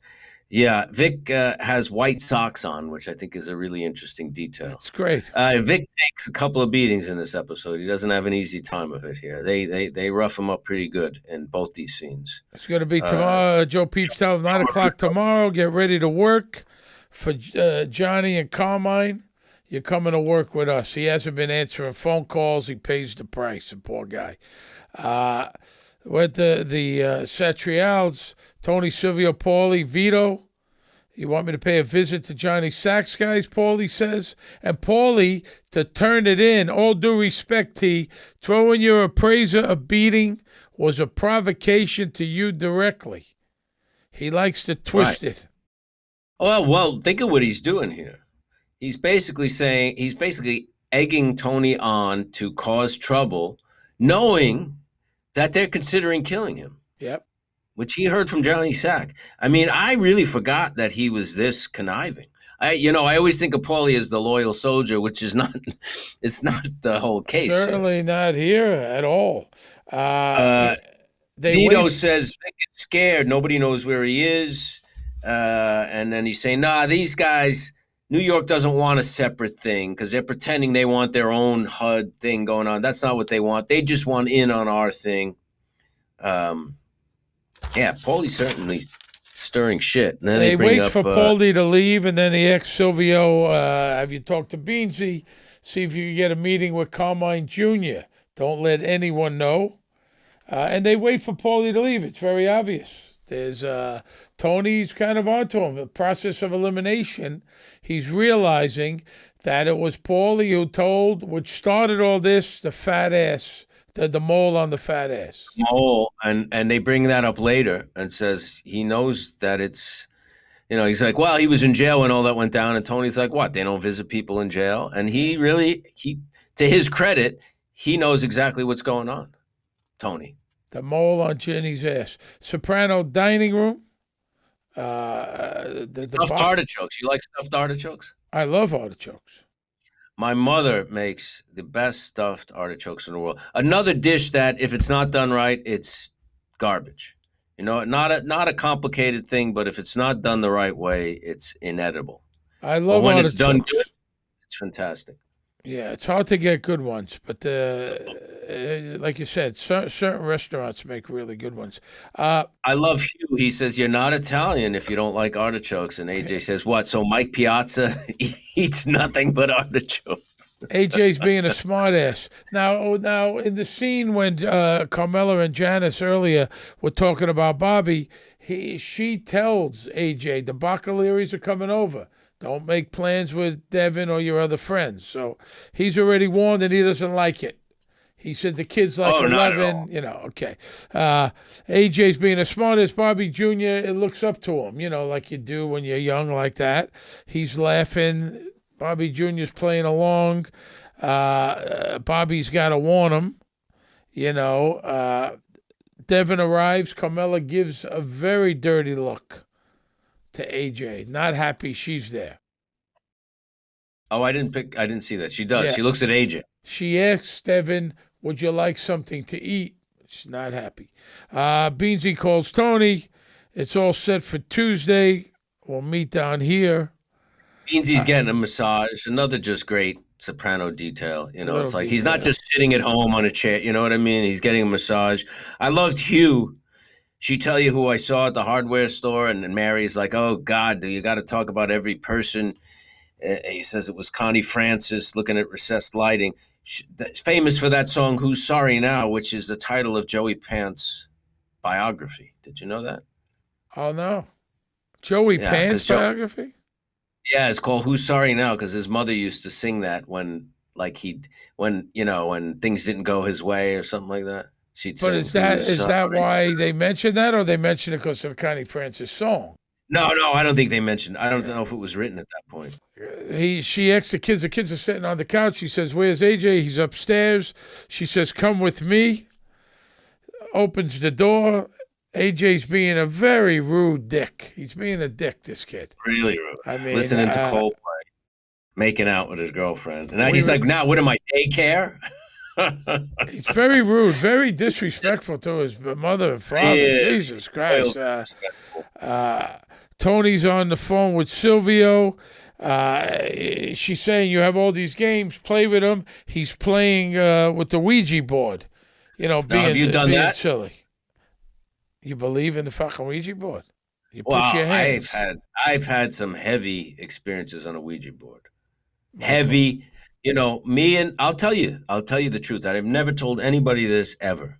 Okay. But I'm going to say it because life is short and it's going to happen. Me and my ex-girlfriend had a Ouija board, and we had a whole notebook full of communications with some, I don't know who it was, and just went on and on about life and death and communicated us this. We had, I don't know, maybe she has it, a notebook full, because we did this for months. It's the same person, time after time. We would record it. She would call you. As we're doing the Ouija board, we'd record the letters A, B, C, F, D, and then we'd go back and write it all out, and it came out in complete sentences. And what did this, you don't have to tell me specifically, but what did it tell you? A lot of it was about dealing with difficulty in life. And knowing this, has it helped you? Oh, yeah. How to get through hard times. What things that you're focusing on now. And I mean, it was incredible. I mean, it changed the way I saw everything. I'll be honest with you. That was all through a Ouija board. I don't advocate it. I don't recommend it, but I'm telling you because I don't know what you're opening the door to. So I don't recommend it, but I'm telling you what happened. I don't know, man. I don't know. You don't believe me. I mean, you're such a skeptic. I am very much a skeptic. I believe that you believe. I don't go believe. Through life with blinders on, man. You got to open your mind a little bit, buddy. You really do. But what do you mean blinders? It's bullshit. I don't know. I'm a realist. I'm a realist. I'm not fantasy land out there. I'm a realist. I don't think you are a realist. I think you're This is fantasy land. You want me to go to one of these people that are going to tell me the future and read my tarot cards? I didn't go. All this nonsense? We weren't working with anybody. They're charlatans. This Ouija board was not with any outsider. It was just the two of us. It wasn't done with a professional. But you push the thing. You push it. Oh, it goes up. We have our hands lightly resting on it, but I'm talking about this would go on for an hour.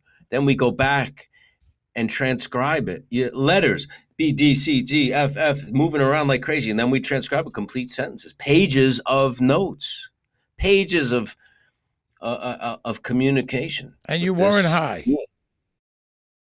No, it was not. No outside substances, no nothing. I want to attribute everything to drugs. I mean, it's great. I was alcohol.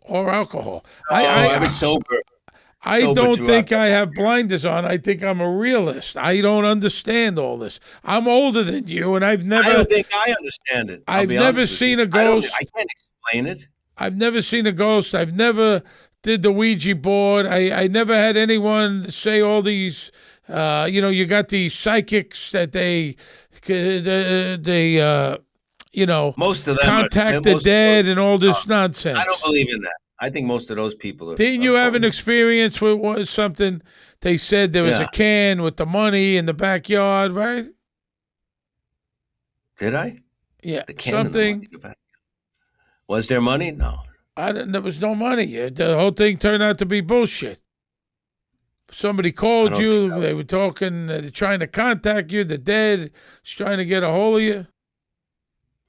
I don't remember that. I told you that? You told me that. I don't know. Maybe it's possible. I don't know, man.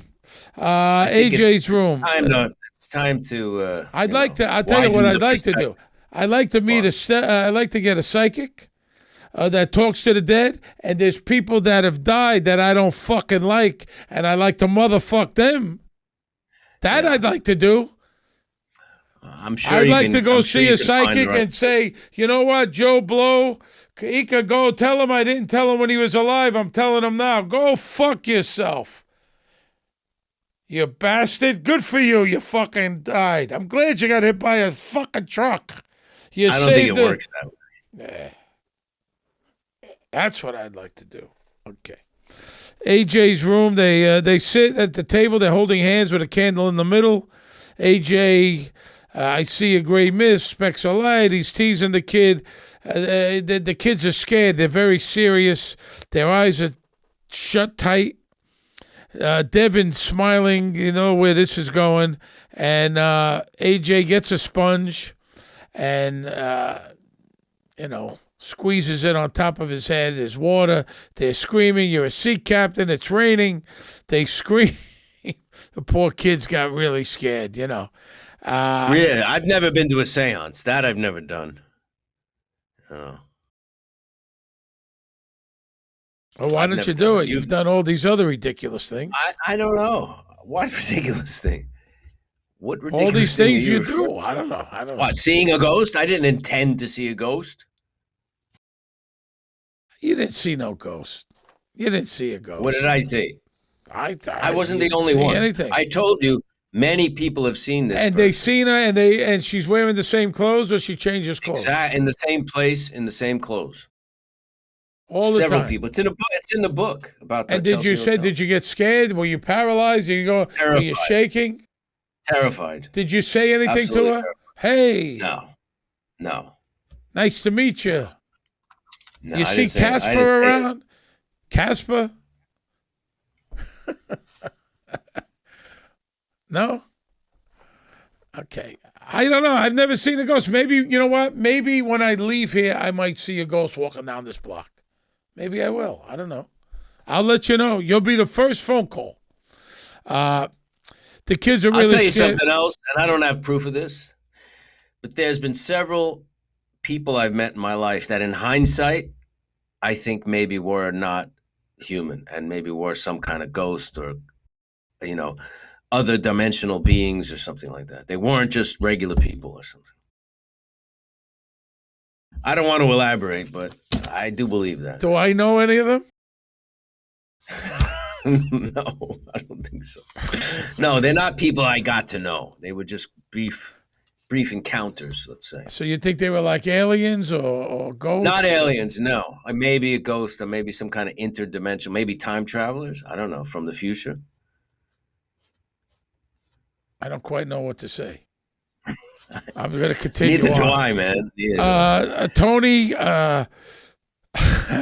Tony, and everyone, Tony, Carmela, Bobby, they all run upstairs.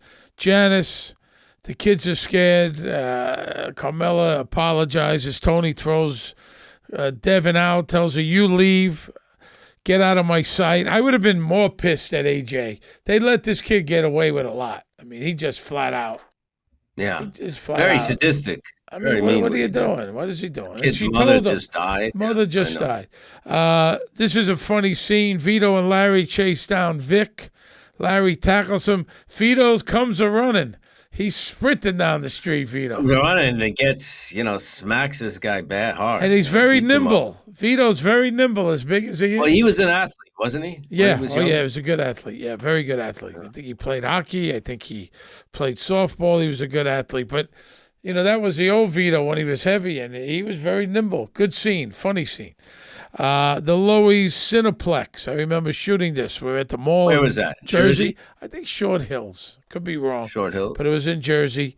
She's questioning Bobby. You went to the cemetery today, didn't you? How do you know? He says, what are you? She says, I saw the mud in your shoes. Cemetery mud.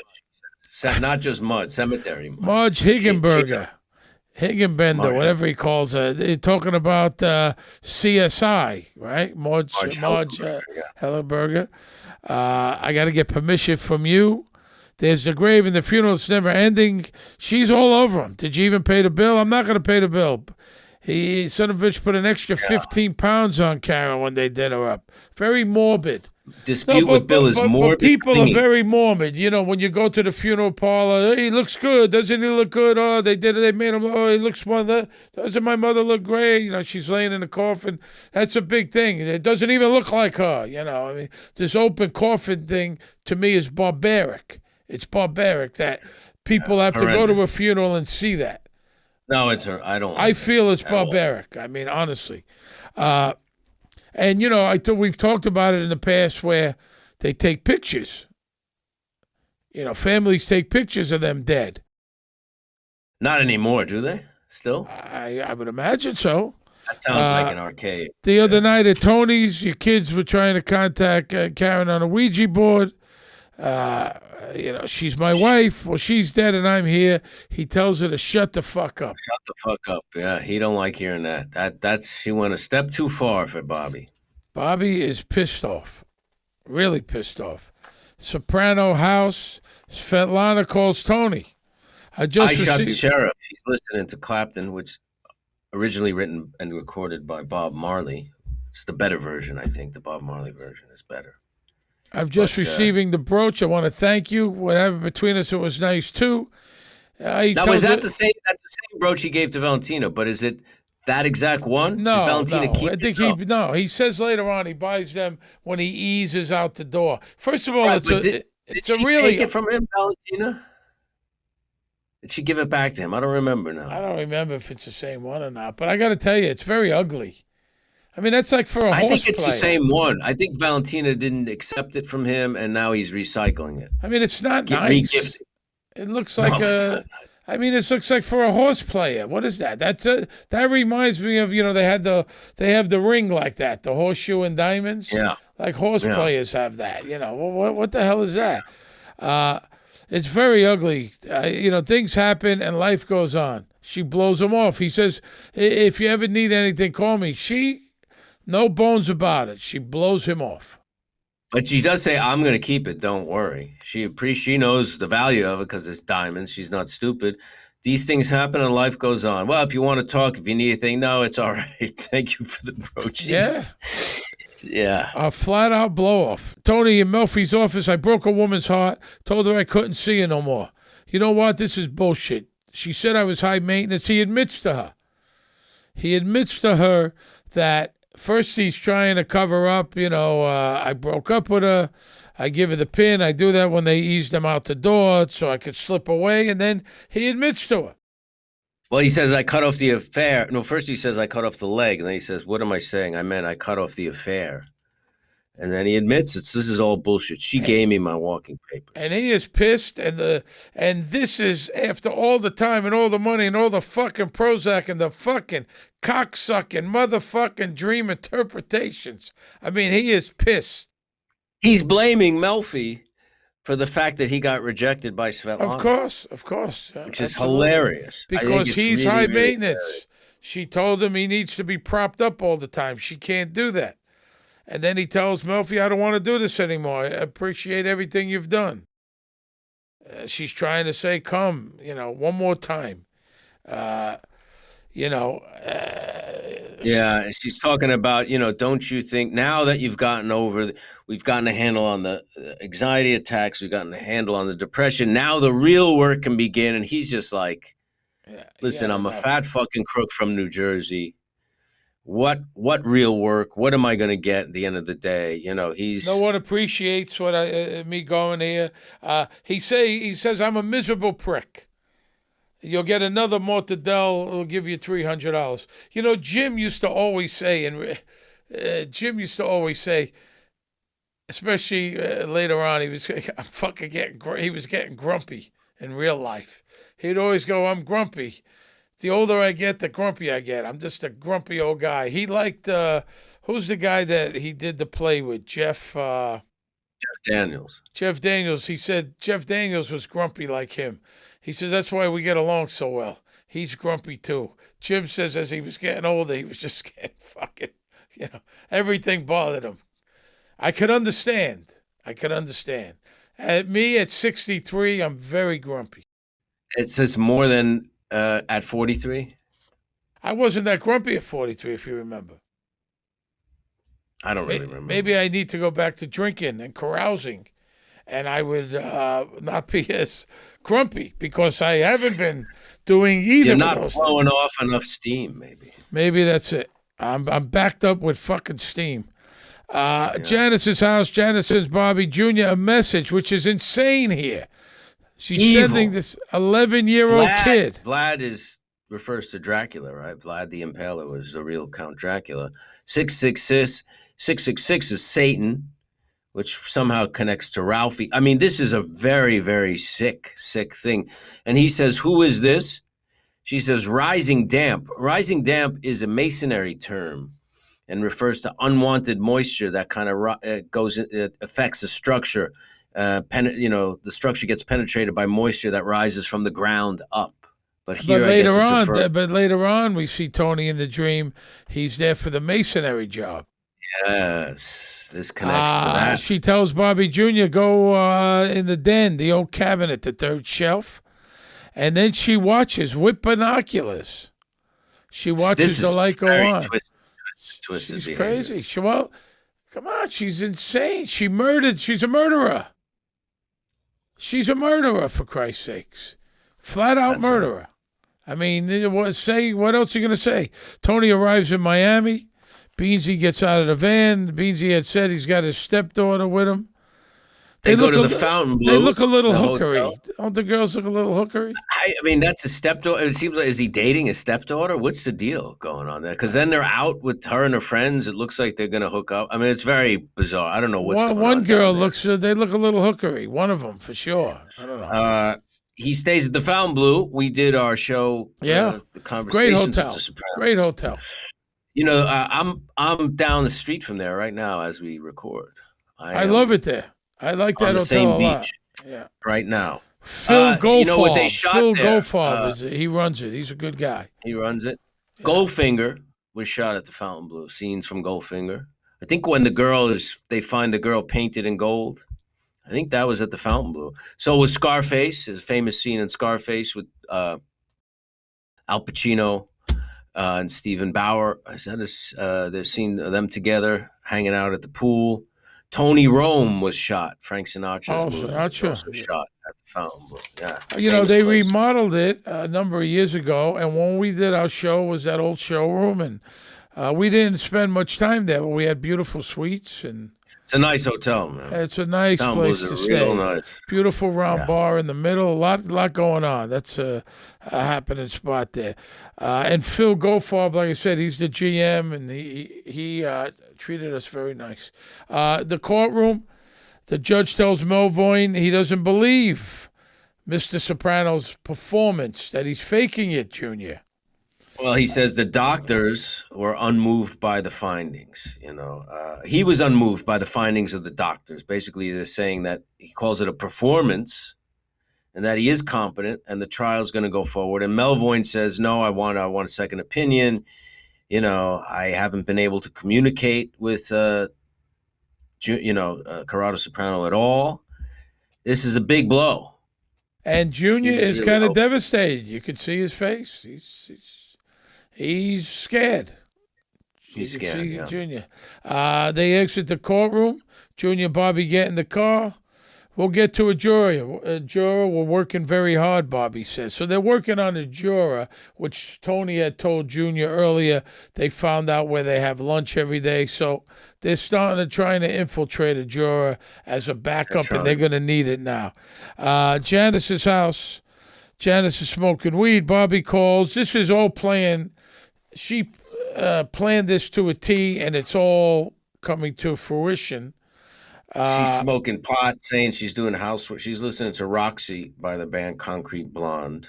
So what's up? And he obviously says to her, could you come over? Now, this scene that we're shooting, I believe we shot this in April, okay? Scene at your house. Scene at the house. Just scene coming up at Bobby's house. Janice arrives, and it's, a serious scene. Well, we shot the scene, and then I got a call. This was in April, And then I got a call like in June or July saying that we had to reshoot it. David rewrote it. And we were shut down. We were done. Is it drastically different than what you originally shot? No, but there's the dialogue it wasn't about the performance, because of course, as an actor and because I'm a lunatic, right away that's what you think, right? What, did I fuck this up? Because obviously all of our shows were shot, right, in the can, right. And then, but you know what I mean. So it wasn't like they saw it right away. So now they're going through this episode 11. He wanted to portray something different in the scene. It had nothing to do with the performance. So it's July now. They're still cutting and editing. And they called me and Aida back to do it, and it's changed. I'm tan. I was back in my house in Vegas. So I come in, and I get to the set, and David goes, "Do you have a fucking tan?" And I went, No. I mean, what am I going to say? It's July. I'm really tan. And so I had them, make me lighter as best we can. You could see I'm tan in there, but they did the best to kind of fake it. But it was, May, June, July, 3 months later. And but he said that, "Are you fucking tan?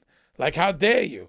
I said, well, And, it's a good scene. Aida's great in everything she does, and she always. It's a really good scene. She always made things like it a better. lot. And I love the way she plays. Like she's wants to know what's going on. She has no idea what's happening. What is it? And now Bobby, she plays on his guilt, obviously, and now Bobby's feeling like it's he's the one who's caused all these problems, and she. She basically says the dead have nothing to say to us. It's our own narcissism that makes us think they even care. Gets better with time. Did you not get anything to eat? Now's the next part of her plan, which she was planning this too, I think. Well, he said also, the kids are playing with the Ouija board. He's asking her for advice. And no, it's absolutely part of her plan. Because she thinks once he eats Karen Ziti, she's got him. She's got to get over that hump. And Janice is manipulating the whole thing, and it is done perfectly. And she takes out Karen Ziti, and she doesn't really say anything. No. Bobby is crying. He nods. It's time to move on. This is Karen Ziti. This is closure. Symbolic closure. The end of, Tony has dinner with little Carmine. Is this the first scene of Ray Abruzzo? Yeah, I think it's the first time we see him. I think he's really good. He's plays it like he's, in his mind, he's Michael Corleone. Were they really in Miami? Yeah, they were in Miami. Yeah, they were at the Fountain Room. Yeah, absolutely. Yeah. He's hysterical. It starts with it's Crystal Allen who plays Lisa, talking about she was Minnie Mouse at Disney World and it was 300 degrees and she takes the head off and someone snaps a picture of her smoking a cigarette. Just another great little detail. Separates the Sopranos from other shows. Little things like that. On a separate issue entirely to reach an accommodation, he don't even make a counter offer. Where's his respect, Tony says to little Carmine. I have no way of knowing what kind of advice he's getting from Johnny. And now Tony trusts Johnny, and he's making a mistake here. Johnny's always usually a voice of moderation. Me and him, we get along good, so all due respect, let's not jump in and blame Johnny. Well, I think it's Johnny fueling Carmine. Well, we know it is because Johnny found out about the HUD. He went back to Carmine saying, this guy's ripping us off. He's ripping you off. He's playing both sides. We know what he's doing. Tony says, look, I can promise you is I will look into it. My next move will not be further conversation. Tony's saying, this war's going to start now. And then I love how little Carmine says, well, it reminds me of Louis the Whatever's finance minister does something. He's referring to Nicolas Fouquet, who was the Marquis de Belle-Île. He built this chateau called the Chateau Vaux Le Vicomte, and he threw this big, giant, elaborate party, and the chateau was really elaborate and beautiful, and he invited Louis XIV, and Louis thought it was way too big and elaborate a party and way too impressive a chateau, had him arrested. Tony's looking at him like he has no fucking clue. Well, but what he's saying is, Johnny lives above his means. Johnny built this big house out in New Jersey, and Carmine probably, Carlo Gambino lived in a little house in Brooklyn. I know. Yeah. You know what I mean? Well, maybe maybe Carmine, big Carmine lives in something like that out in Bay Ridge or whatever the hell he lives. And Johnny's living up, got a Maserati and living in a big house. And maybe maybe that's what little Carmine's referring to. Well, look at the way Junior lives. He doesn't even have cable. Right. Bobby's house. Janice and Bobby are at the table eating Caranziti.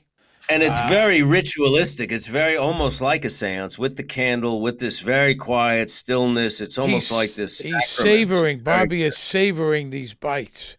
He's eating very slow. There's no conversation. This is it. This is his last taste of Karen, and he's moving on.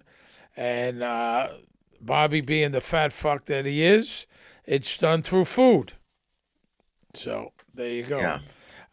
Dream sequence. Tony sees Ralph, walks up to the house, knocks on the door. He sees a dark figure on the stairs. He walks into the house. Now, who is on the stairs? Is that Olivia? Is that ghost you saw at the Chelsea Hotel? Who is it? That's kind of like what I saw. I think it seems like it's Olivia. It's lit very cool and very creepy. Olivia, there was several things with the stairs. Remember that fantasy of Tommy Udo getting pushed down the stairs. There's also Ralph. Ralph is in this dream again, and he falls down the stairs. He gets pushed down the stairs by Janice. First, you see this very sexy leg coming out of the car. We don't know whose leg it is, and I think it's kind of referring a bit of Melfi, because there's that whole thing with her legs, and always in the scene with her, he's looking at her legs. Gloria, Svetlana, who lost a leg, but also the very first scene of the pilot, there's a shot of Tony looking at that sculpture, and the point of view is from between we see Tony from between the legs of this statue of a woman. There's something about legs that's a odd through line. Something about legs, something about eggs. There's something about mayonnaise. There's something about 3 o'clock. But like you said, that he's there to do the masonry, which we said she brings up the rising damp, which she was referring to death. And here we have what maybe Livia coming down the stairs. He's got a speech with an Italian accent. The house is kind of reminiscent a little bit of the later in the series. Tony when B's he's house. having the Tony B's house, but also the coma dream. When he comes to that house with Tony B, kind of escorts him to the door, and all dead people. So I think it's something about the afterlife, obviously, that we're getting to. And Tony was dreaming. He wakes up. He's in a hotel room. Steps out on the balcony. It's the Fountain Blue. Surfing USA. When I heard that, there's a line earlier we didn't get to with Melfi when he says, he's talking about Svetlana. She says, in the U.S., we never expect anything bad to happen, and the rest of the world always does. I kind of think that's what Surfing USA is referring to. It's almost like, obviously, subconsciously, and in his life, there's a lot of danger, there's a lot of difficulty, there's death around the corner, and yet he looks out and it's a beautiful day. It's a beach. People are in the ocean, in the waves, and this kind of bubblegum, almost pop music playing. Everything's okay, but everything really isn't okay.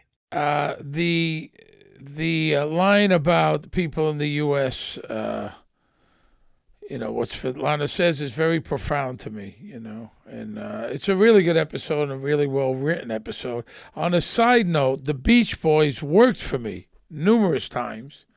And at the Riviera's 1995, it's 95 and 96, but I think it's 95, I had to hire a big act for the anniversary. It was the Riviera's 40th anniversary. And it was 95. And I had just kind of gotten that job, the big job. And I somehow got the Beach Boys, and we floated the idea. It was all bullshit that Brian Wilson was going to come, because Brian Wilson hadn't played with them in years. And at the time... At that time, he was not involved with them. They were not involved with them. And the only one that wasn't there was Dennis, because Dennis had died. But Carl Wilson was alive at the time. Mike Love. John Stamos played drums instead of Dennis Wilson. Stamos used to tour with them a little bit. And then, it was all the original, all the original guys. And my boss said to me, listen, man, we got to sell some tickets. Float the idea that Brian Wilson's going to come. So, with so the radio, you kind of leaked that? Kind of leaked it. And he didn't come? He came. No way. Swear to God. He played? He played. I have a poster in California signed by all of them.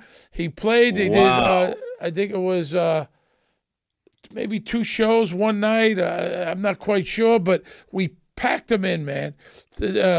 Sold out, 3,700 seats. It was a smash hit. Thank goodness, because my ass would have been on the line. It was great. They got per diem, whatever it was, $200 a day to spend. He ate all his meals in the buffet, Brian Wilson. Came with his wife, and show couldn't have been better. It's just, people loved it, and we floated it, and it was just a coincidence, I guess. I don't know, but Brian Wilson came. He played with them that night. Well, Brian Wilson's a genius. Did you ask them at all about Charles Manson? Probably not, right? No. Because Charles Manson lived with Dennis Wilson. Yeah, I know. And then Dennis Wilson... they recorded, the Beach Boys recorded one of Manson's songs. Yeah, but Dennis Wilson got so scared, he left, because they were all moved into his house, that he actually just left the house. Yeah, I know. Yeah. Interesting, huh? Well, it's fucking Manson, and there's Manson worshippers. How insane is that? That's insane. That is insane. There you go. And he lived to be 89, that scumbag. He lived to be 89 years old. Yeah. So figure that out. Now, why did he get to live to be 89? Wow, he was in jail. What was his plan? But so what? He was alive. 89 years old. If he spent 60 years in jail. I don't know. I'm just saying. Whatever. 50 years. Figure that out. That's it. It was a great episode. I will personally help you back into therapy because of your I don't want to go to therapy. Your things. I don't need therapy. Listen, I'm happy to pay for. I'll pay for it. Some of your beliefs are a little strange. They're not beliefs. You're one of my closest friends. There's some weird shit going on. I'm not making this stuff up. I'm not just thinking of it out of the blue and adopting a belief. I'm talking about real life experiences that alter how you see the world. What do you think I'm talking about? So you really think there's people that are not of this world you've met, and that there was ghosts in the Chelsea Hotel? I don't care how many people see it. There's people seeing UFOs, and a lot of them are full of shit. Well, a lot of UFOs are experimental aircraft. We know that. I mean, I used to live out near Vandenberg Air Force Base. I used to see weird shit all the time, and I know it was experimental aircraft from the Air Force. But I'm talking about, I saw this thing, and then years later, I read in a book about people who saw the same woman. And it was documented that she was there, staying there, and her boyfriend or her fiance was coming back from England on the Titanic. That was documented. Okay. All right. I hear you. I hear you loud and clear, my friend. Loud and clear. Now it's time for the Talking Sopranos Ask Me Anything segment. The winner of our AMA Best Question is Malcolm from Boston, Massachusetts. And we're sending Malcolm a pair of Bose headphones. Do you like Boston, Michael? I do, yeah. I like Boston. You? Great city. Yeah. I like it very much. I like it very much. Good. Spent a lot of time there. Malcolm asks, my band played a really good show in Boston, right across the street from Fenway Park at I forget the name of the club. It was a little rock club, and it was really fun. A lot of great comedians come out of Boston. You got Dennis Leary, and you got Lenny Clark, Joe Rogan, and Tony V. You got a lot of good comedians. Good comic city.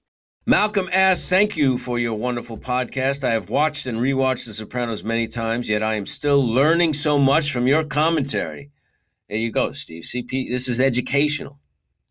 We're expanding people's minds. I hope so. You're expanding mine. My question has to do with comedy. You often mention how funny the show is, and I agree completely, although I only began to appreciate this when I watched it a second time.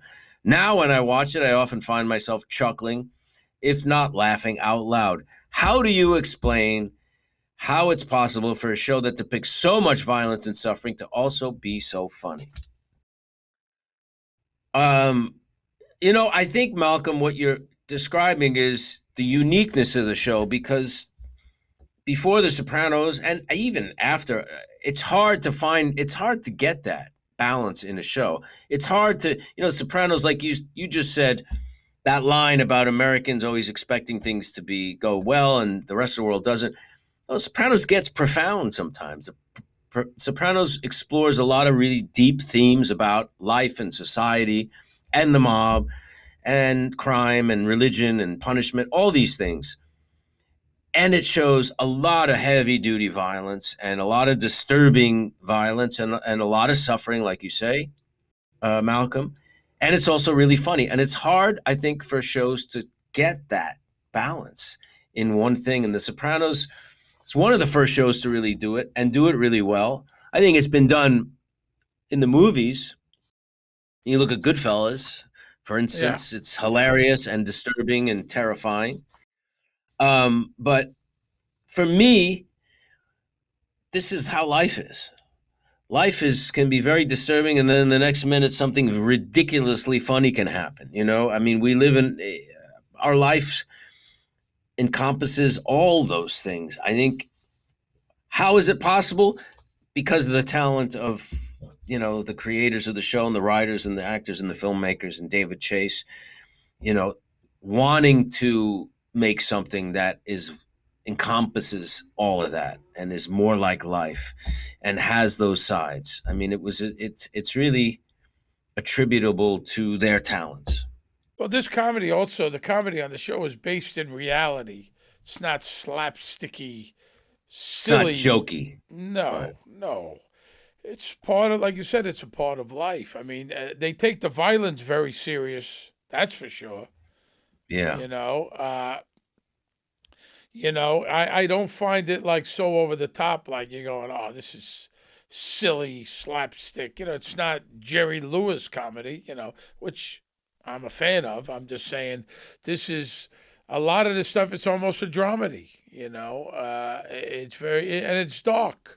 And sometimes it's funny, like with the Ralphie with the wig. I mean, if you explain to someone, how is it funny when you're chopping a guy's head off in a bathtub with blood all around and you pull the wig off and people are laughing hysterical? It's a balance that, the writers and the creators, it's brilliant. It is a brilliant It's not show. easy to do. It's not done well very often. The show is brilliant, and it's all these things we talk about, like Beansy getting a massage and just little things that separates. It could be Janice doesn't have to be smoking a joint, right? She didn't have to be smoking a joint. Saying she's doing housework. Yeah, she just could be sitting there, and then it's a bland show. I mean, it's the brilliance of the show, which is why it's probably, if not the greatest show has ever been made. And I honestly believe that, not because I'm a part of it, but it is brilliant. They go in the back watching it again. And why we're able to do a podcast about it. I mean, if it was just your average TV show, well, we wouldn't have so much to say week after week and interesting side notes and back behind the scenes information. I mean, that's why we're able to do this and why we're inspired to do this, because the show is so dense and deep and interesting and intricate and complex. It's really, really, really good. And Malcolm from Boston, Mass. There's a comic up there that's a prick named Steve Sweeney. He could go fuck himself. You enjoy your Bose headphones, okay, buddy? All right. Thank you for listening. And remember, new episodes are released every Monday. Wait a second. You go right from telling Steve Sweeney to, now, all right, thanks for listening. You just told the guy to tell Steve Sweeney to go fuck himself. Okay. And then you're just segueing right into, thanks for listening. And remember, new episodes are, okay. So Steve Sweeney was a comic. Used to work for me in Vegas a lot. Good guy. Nice guy. He was a good guy. Funny guy. Good actor. Right. Struggle, but a good actor. Did a play with Pacino. Which one? I'm not quite sure. Did a play with Pacino. Pacino, he was friends with Pacino, knew Pacino. A Boston guy like Lenny, very well respected. Still working. I get on The Sopranos. I'm doing a radio tour very early on, where you go city to city to city. And who's a DJ? Steve Sweeney. In Boston. And I'm going, I see on the list Steve Sweeney. Haven't talked to him in years. He worked for me a real lot. I used to hire him. And when I get on the air, I'm going, where's Steve? He says he left. What do you mean he left? And the guy told me off the air he could not stand that I was on The Sopranos because he perceived me as not being an actor. He could not stand it. That it upset him so much that he left and did not interview me. He was too jealous. Correct. Bitter and jealous. And then he's had a good career. He was in that Equalizer with Denzel Washington. He works. He's a well-respected comic. But yet, my little sliver of the pie, my little slice that I worked hard for, he didn't like it. So that's why. Wow. He preferred you booking him. He preferred you booking him jobs as a. He wanted to keep me in a little box there. In a box. All right. Now you understand. Well, Malcolm, now you know. All right. Okay. I do understand. Thanks for listening, and remember, new episodes are released every Monday. Please subscribe to the Talking Sopranos podcast on YouTube, Apple Music, Spotify, Amazon, or wherever you get your podcasts. Follow us on Twitter and Instagram, and like us on Facebook. Right now, you can get official Talking Sopranos merchandise on TalkingSopranos.com. We got some new merch coming out soon, or through our YouTube channel. I'm thinking about making a T-shirt up. Steve Schirripa motherfucks the world. What do you think? Maybe. Do you think people would like that? Would they like that? I'd have to see the design. Okay, Steve Schirripa. You could do the asterisks. What asterisks? Instead of the profanity? You can do whatever you want. It's your T-shirt. Our executive producer is Jeff Sussman. Producers Andy Verderam. Our music was composed and performed by Elijah Amatin. You can hear more of Elijah's music and the band Zopa, which Elijah and I play in together, by clicking the links on TalkingSopranos.com.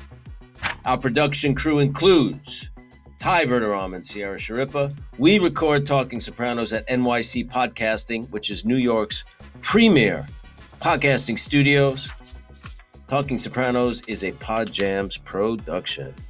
Good show, man. You're a good guy. Yeah. I love you like a brother. You got some weird ideas, but I love you like a brother.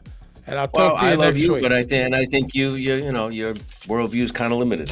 But I'm working on it.